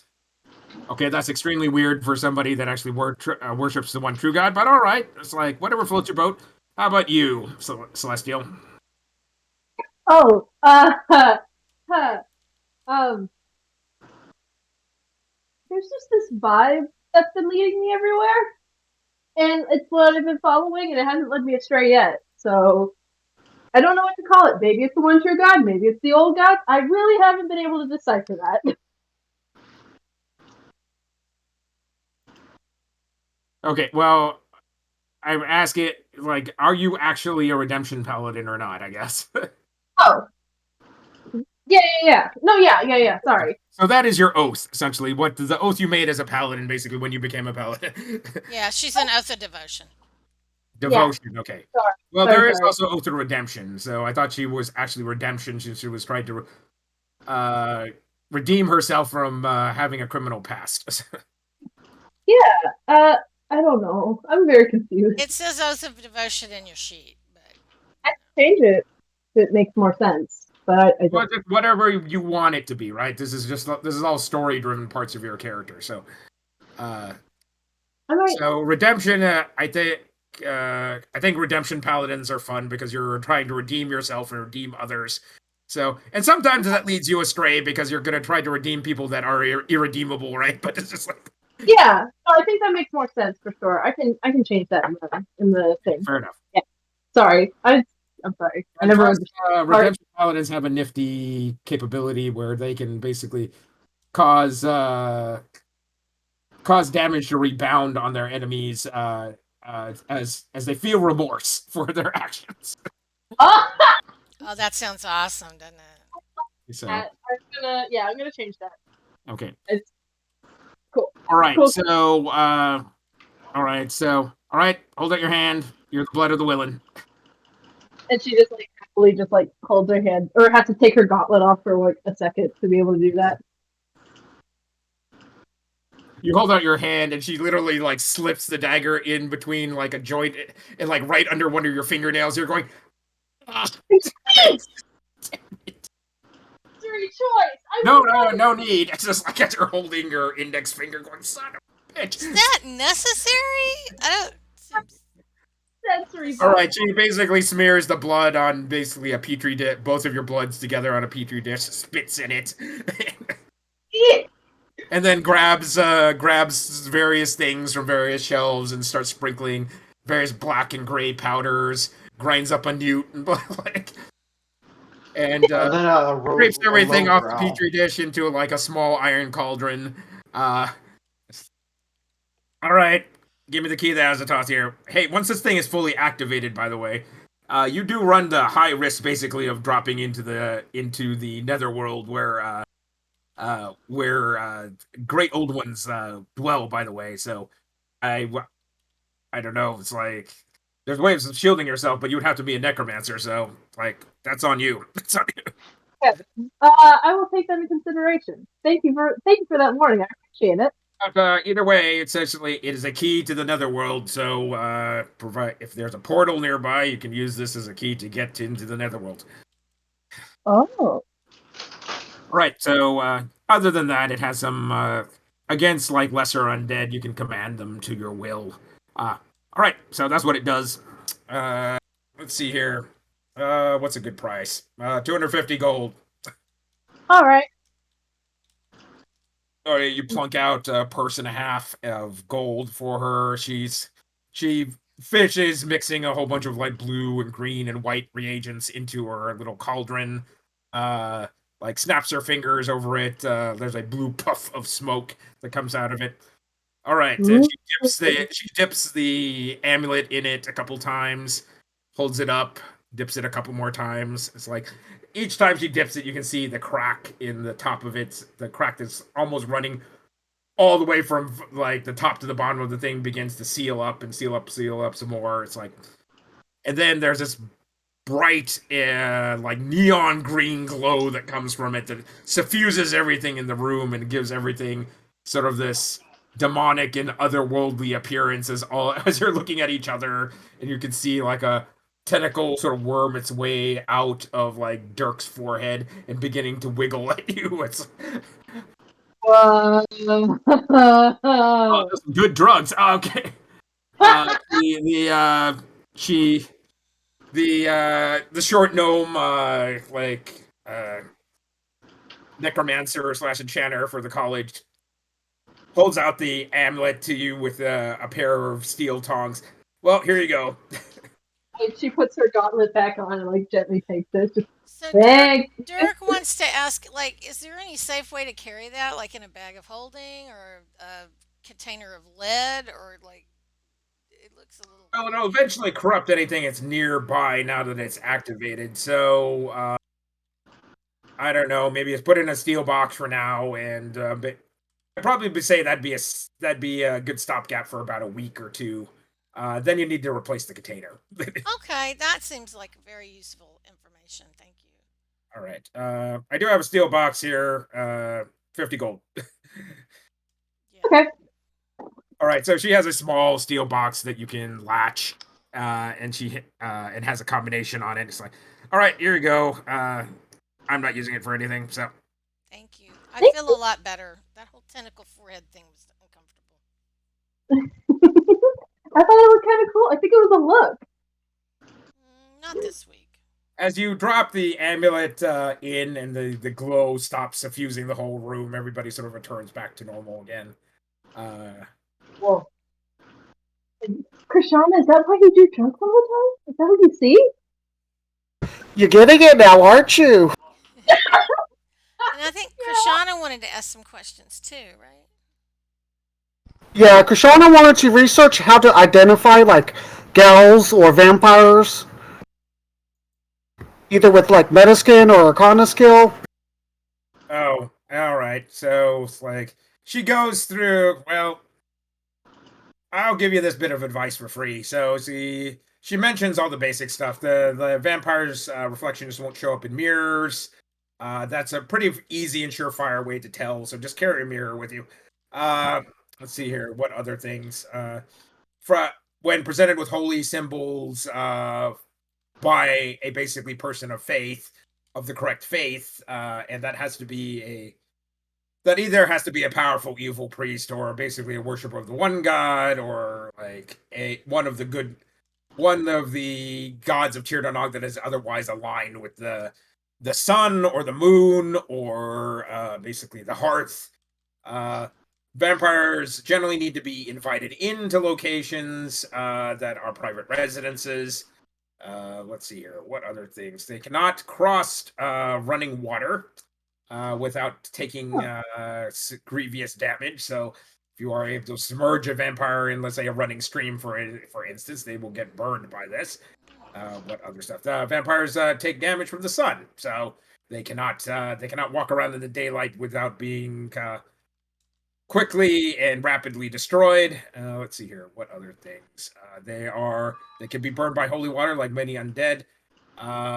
Fire and holy damage in general, so radiant damage or fire generally prevents them from prevents their massive regenerative powers from working. So if you're looking to finish off a vampire, that is one way of doing it. I see you already have a stake thrower on your shoulder, so if you're already stopped by the Sisters of Mercy, so a stake through the heart will instantly kill a vampire, provided you can actually manage this. This is actually very hard to do in practice, because they will fight you tooth and nail not to allow this.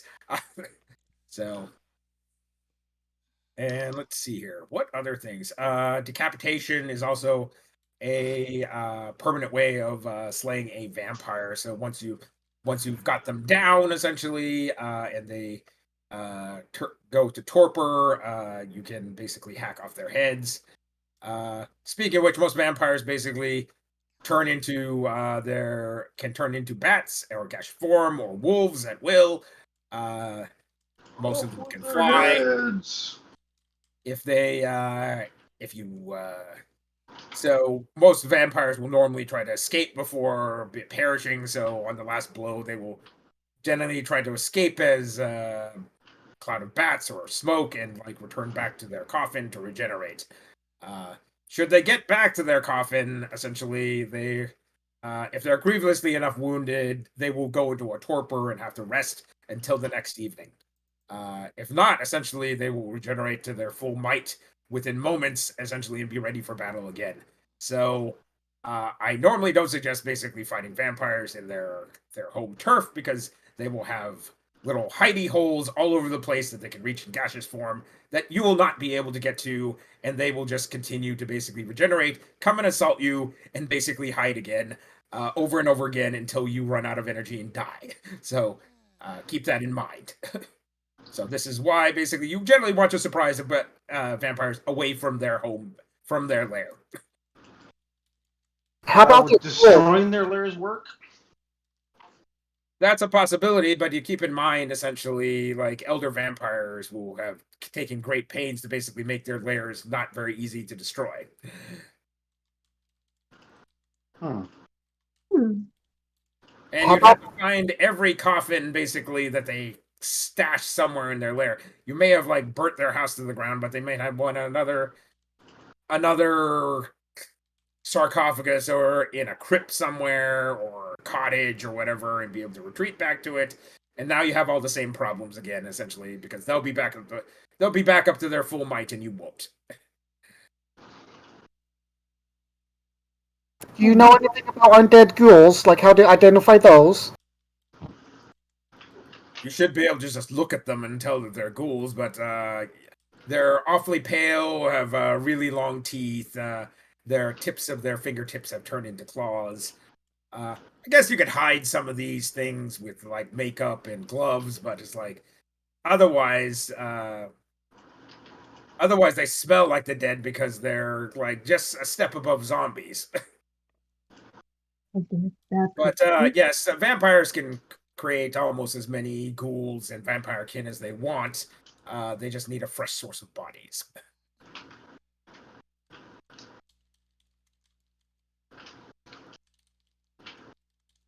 That's what I got for you.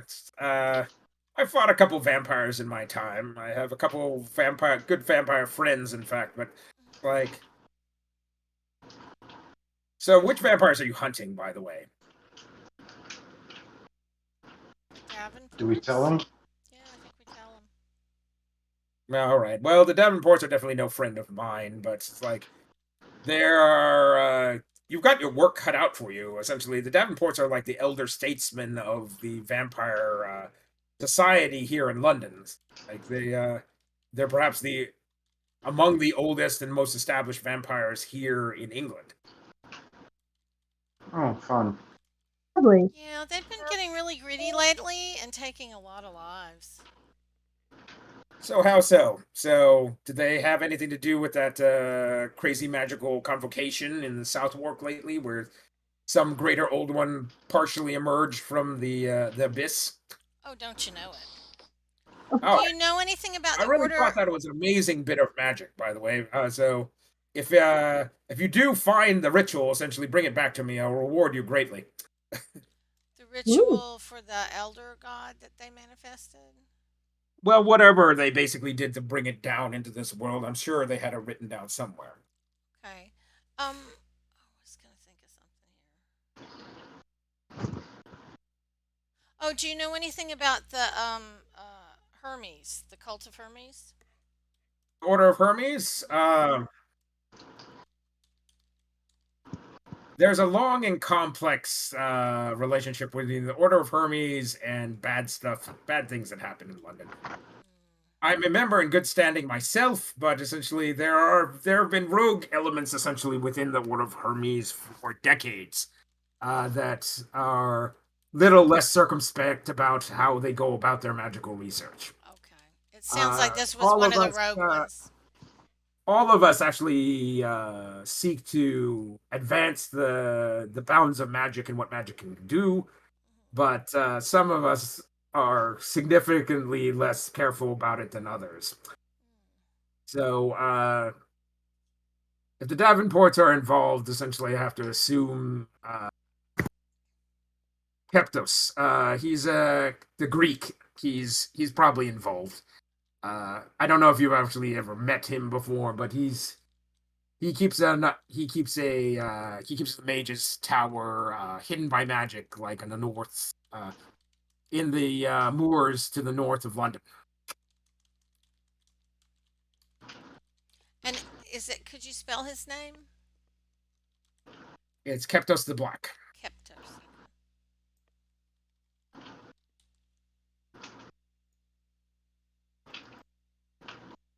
And I forgot to change my name for yours. Essentially, I'm Nefertiri, by the way. What are your names?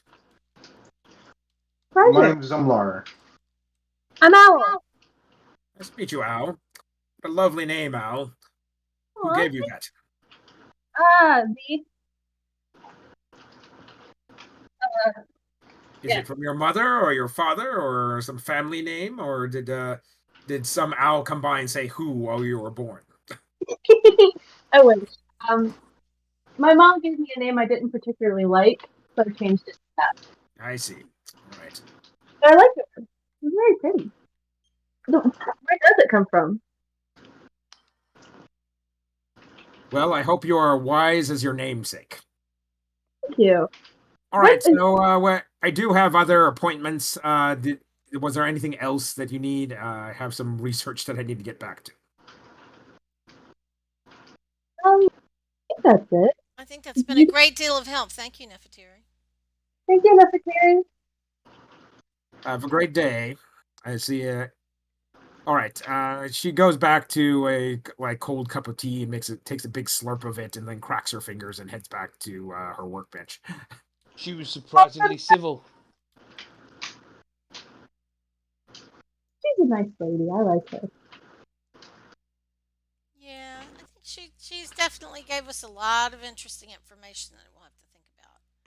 But she is at a necromancy college, so let's not But be she best seemed to be friends. more careful about it than what Cult of Hermes was trying to do, and so That she was has good more. to know. She And earned more of my respect than most common necromancers and nasty people. oh, definitely. Well, and she's here in the lab, so she's probably doing more interesting things.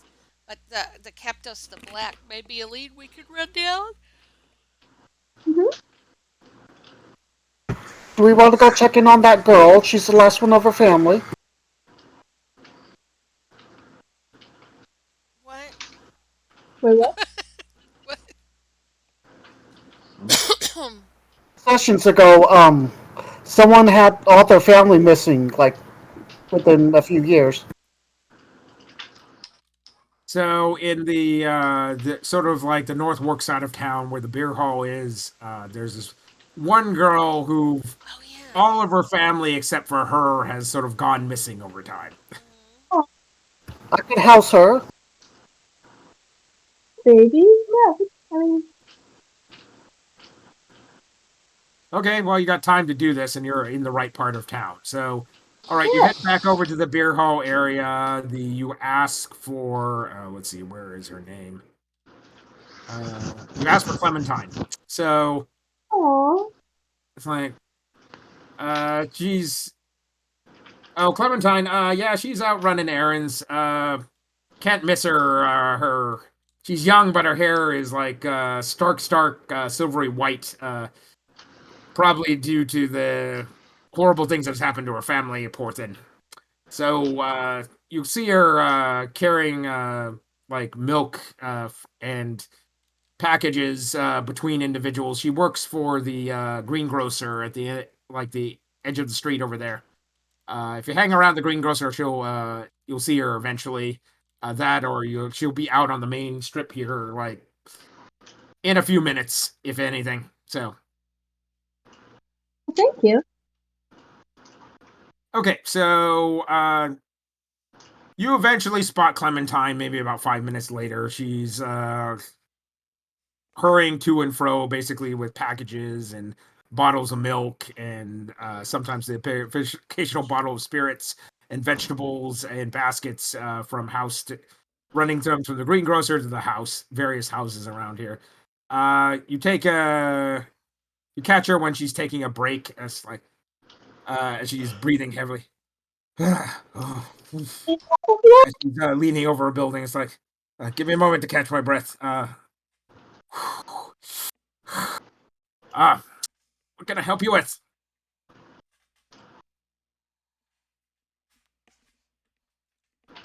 Are you okay, sweetie? Are you getting enough food and work? Well, Clark here, the greengrocer, has been kind enough to take me in when my parents went missing. But yeah, the work keeps the devil's hands away, as it were. So idle hands lead to idle thoughts. What about you lot? So you don't appear to be from around here. Well, I'm otherwise okay. we're working with the battle mistress and the police on some of Oh, the disappearances prestigious. that have been happening. So we found a lot of strange things going on from some of the other people that had disappeared, and we heard the tale of your family. I'm so sorry. And we wondered if you could give us a little more information. Maybe we can find out what happened to them or if it's related to any of these other things that are going on. All right. She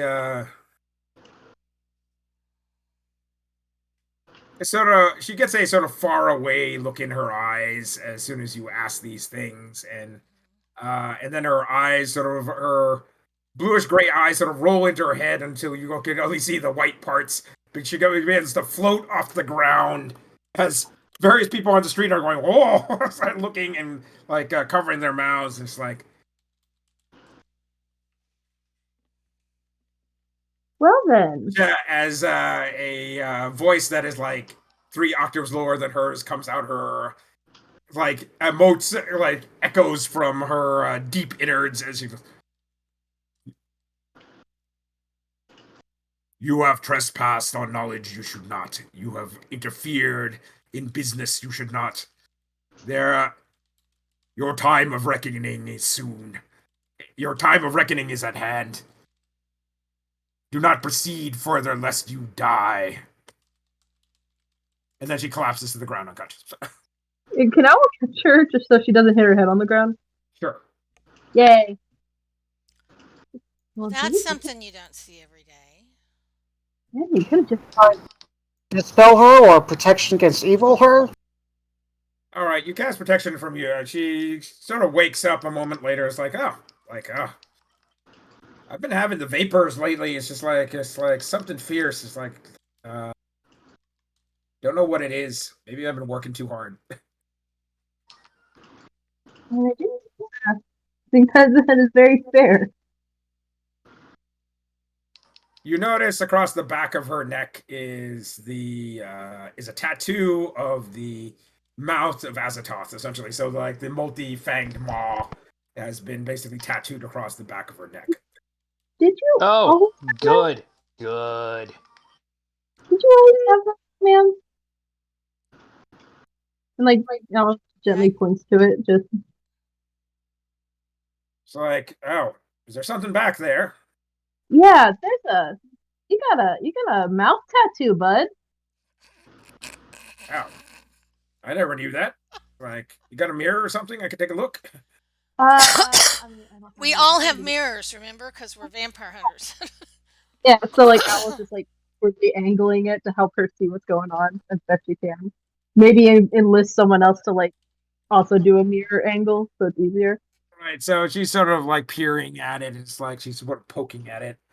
It's like, wow, I don't recall getting that. Do you remember any sort of like sensation that might have occurred that was in that spot? Okay, roll a. Oh shit! I guess roll. What is it? I guess it's a persuasion check at this point. So Persuasion. Oh, okay. Can I aim it? I got a 9.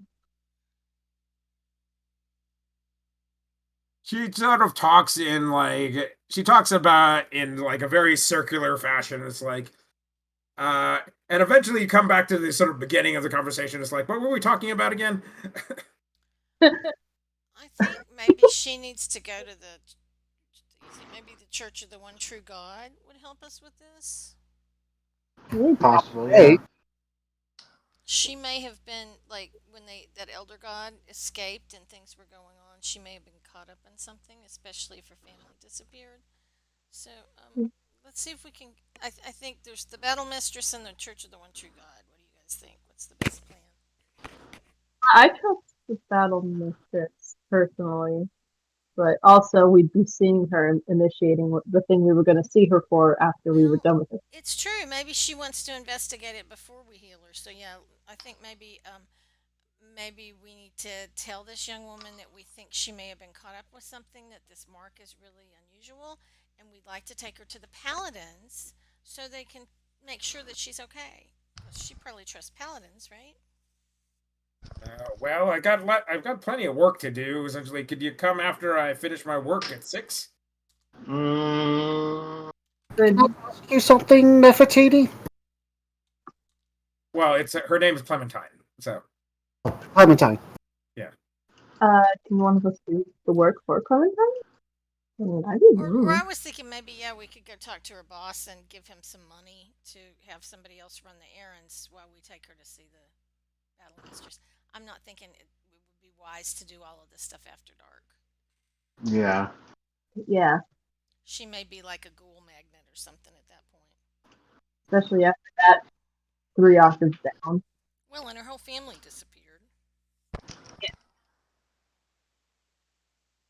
I want to ask Clementine if she has any family legends, like fairy tales that they would tell her. All right. She sort of leans in. Yeah, I have something here. I'll tell you a secret. As she leans in and whispers something into your ear, I need a wisdom save.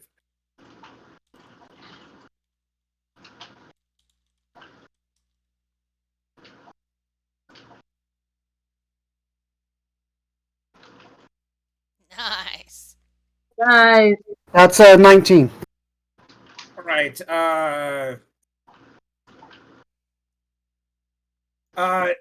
She's basically states something in like black speech as like this sort of unintelligible tones and that ring through your ear as you lean back and you like feel like a spot of you quickly like jerk your head back and you feel this like feel by your ear because you feel something wet as some of the blood is leaking out of your ear at the moment. Ugh. Sweetie, could you write that down? One, wasn't it?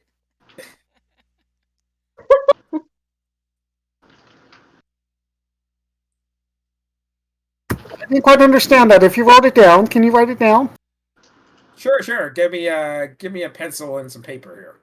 Well, charcoal paper is good as well. I will give her a pencil and paper and cast Protection of Evil on me. Okay, that's always good plan. All right, so she need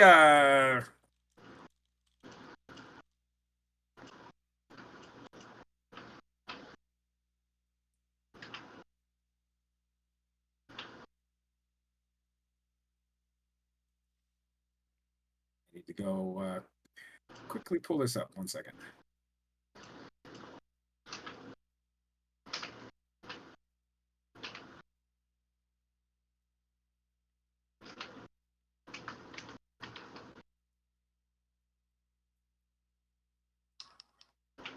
Let's see if this actually pulls up or not. I don't think this can pull up. Let's see here.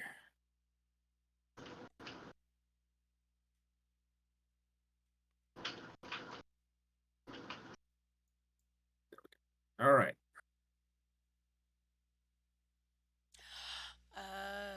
All right, so she starts writing a story in really, really tiny lettering, and then sort of turns the paper and turns the table until all the words are in a circle. Then basically turns the paper at like a 45-degree angle and basically starts filling in the sigil in the center. Who all is actually looking at her basically write her story down? Krishana is. Owl's like furiously sleeping. All right, I need another wisdom save for both of you. Okay. Remember, you are near. Here, I got 17 Okay. Nice. without the paladin bonus.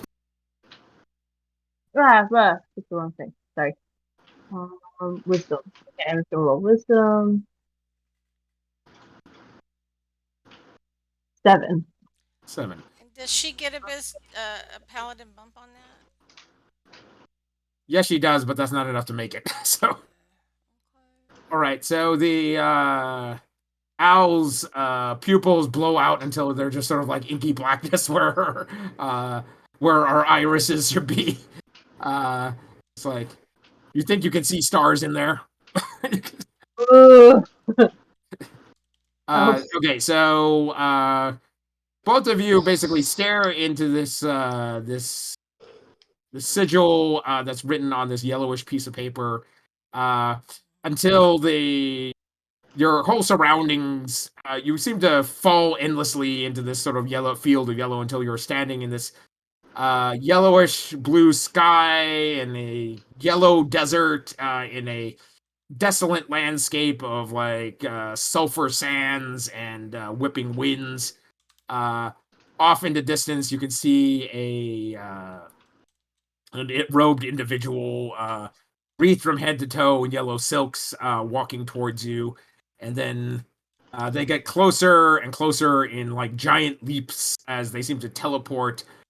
As there seems to be discontinuities in time, as they sort of like one moment they're really far away on the horizon, the next they're like maybe quarter distance from the horizon, and then the next they're right in front of you.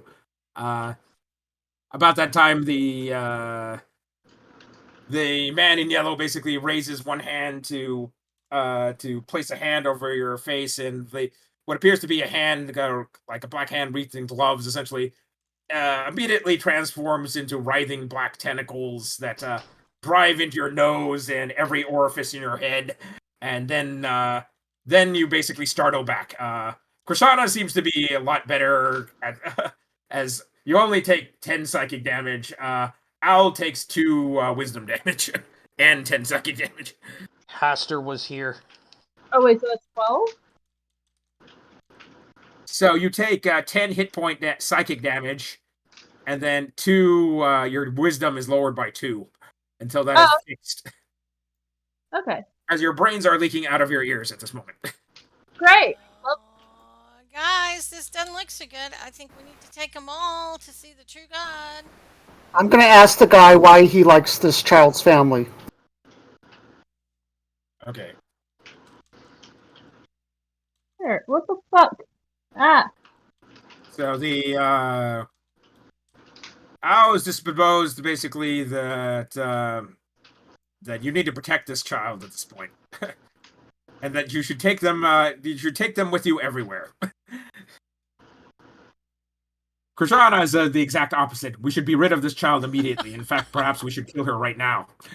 Jesus.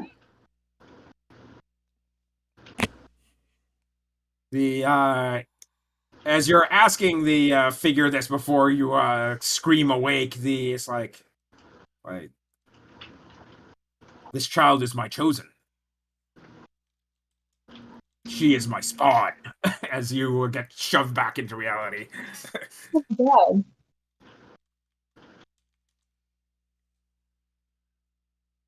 Oh god, your dad is cooler than I thought. Jesus. Krishana is definitely in one of those situations. It takes one to know one. You're guessing she is a packed warlock of some sort.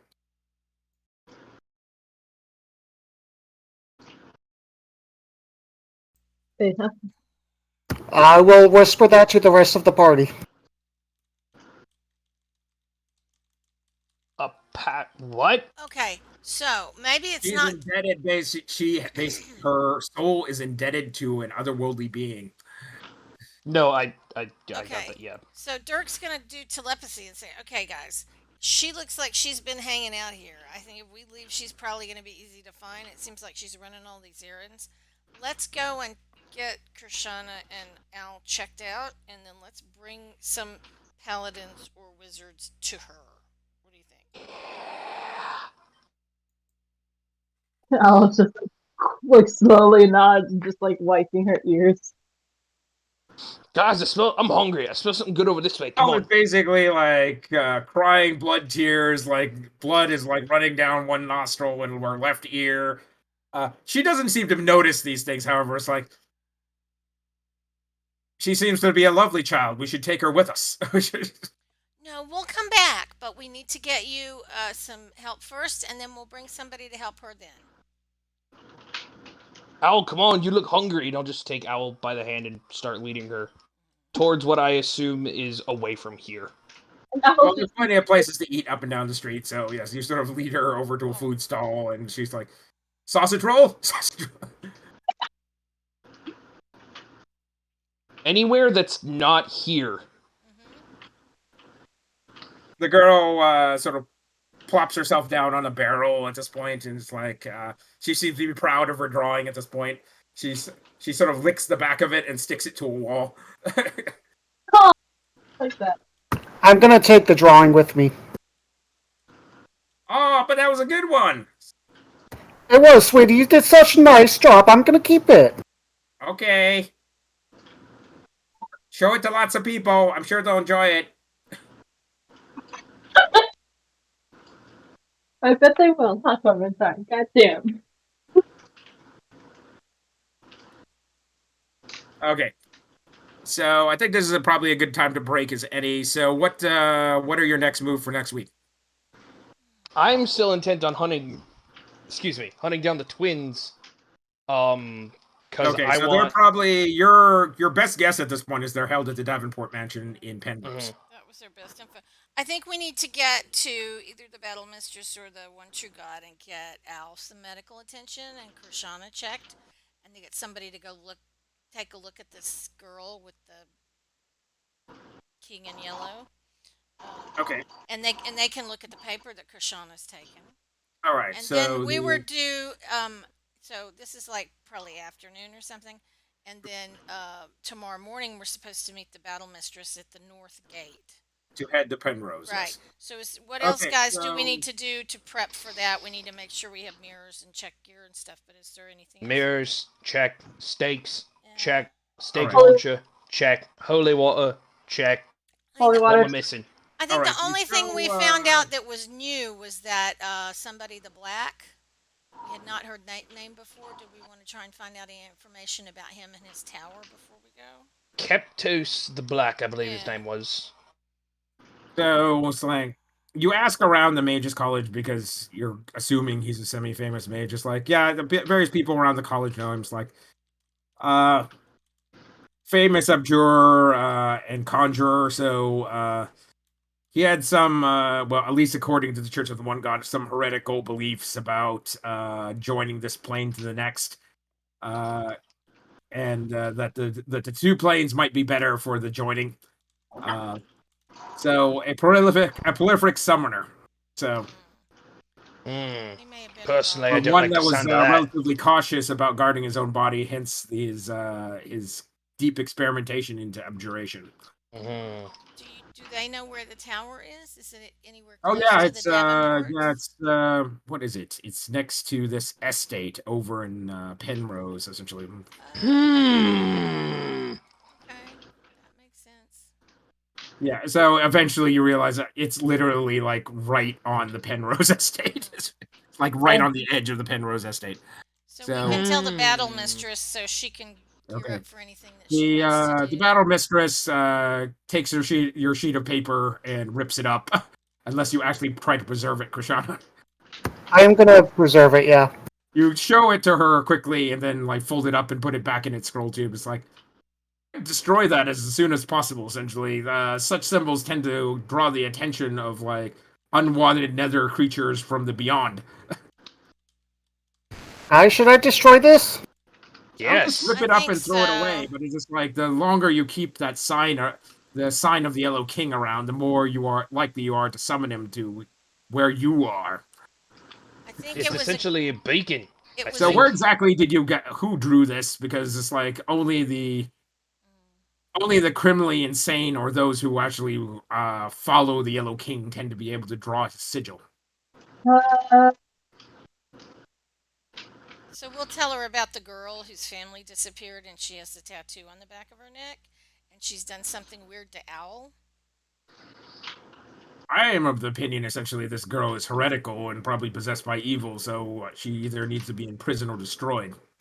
Yeah, we thought so Krishana and Al, do you want to tell her about like going into the yellow realm and the guy who came and put his hand on your face? Oh, if you've seen the Yellow King, essentially, your fate is sealed. You are doomed. you are Okay. So at you some can't point. At some point in the future, the Yellow King will come for your soul. Is there anything you can do to help him in the meantime? Al's not Well, quite that's, herself. This is the long and the short of it is like this is just like many fated things that are fated to happen. Essentially, is like could be tomorrow, could be an hour, could be when at the end of your life. So hardly any difference unless you're wanting to go to heaven. Yeah, she's But not- all right, come here, Al. Let me take a look at you. I'd feel more comfortable if you actually went to Temple of the Old Gods, since you're definitely not a follower of the faith. Anything I do might proselytize you, and then you might lose some of your religious powers, as it were. Okay. Because you need to basically show faith in the one God to be healed by the one God. Krishana, do you want to have her look at you too and make sure you're okay? I'll go to the old gods with Al and check Okay. it. That You seems head to the like a Temple of the Old Gods, the underground temple in South Wark. The satyr priestess, her hips are sort of dappled like white and gray, covered with dappled white and gray fur. She has a impressive like 6 or 7 point rack like of wow. horns sticking up above her head. Come Uh, on. her large doe-like eyes sort of like look like pools of liquid. She sort of smiles pleasantly at the two of you and goes, "You two are rightly fucked." Never mind. Uh, What if my soul is already called for? Well, then you're fucked in a different way. You heard it here, I can folks. fix the damage to your psyche, but I can't get rid. There is probably no way of getting rid of the Yellow King's curse off you. Like you'd have to dedicate yourself to a different higher power or whatever higher power you are now, and seek their atonement and forgiveness. So Like, you're pitting gods against each other at this point. yes, so since you seem to already have a patron, Miss Krishana, I'd go seek their guidance. And you, Al, seek through prayer the guidance of your Lord. Well, I don't know who do you worship, by the way. that's what I've been trying to figure out. All right. Well, I suggest you figure it out soon, because you're gonna need a god on your side to get rid of this. Lovely. All right, come on up here, belly on up, and I'll clear the damage to your psyche. How long have you been crying blood, and why has none of these people wiped it up? I know what a prestigious they did here. It's been a couple of hours, yeah. I don't know what a prestigious. Did any of you think to give her a handkerchief or something? This is gross. It is unsanitary. Didn't seem to bother her. I don't. I definitely would have prestigious they did her. All right, well, child, hold still. She puts her fingers to like your sinuses and puts her fingers on the outside of your skull.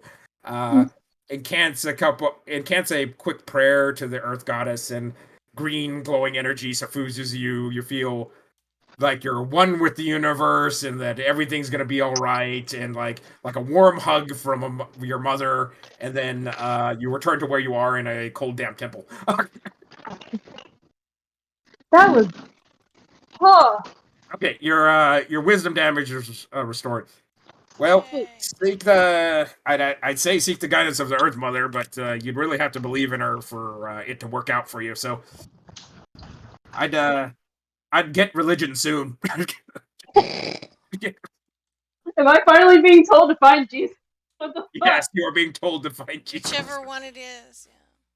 Whichever version of Jesus, whichever flavor of Jesus. Whatever flavor of Jesus floats your boat, but find Jesus quick. Krishana will definitely tell about her gods that she worships. Okay, so you're a celestial warlock, so you have a celestial patron, so it means you have a good guy patron. So just pick something that, or it Okay. could be an actual god. Well, I'm talking to Krishana. You, Al, can actually be worship anything you want. It could be good to be evil, neutral, whatever. Adam, did you pick an alignment? Chaotic good, yeah. So it has to be I something. think we'll come back to the table next week and tell Yes. you guys before we take off. I do have a question out of game. So this was their 4th session at level 6, and I'm wondering if maybe we could come back at 7 to. Yeah, that's fine. Go to level 7 for next session. Hey.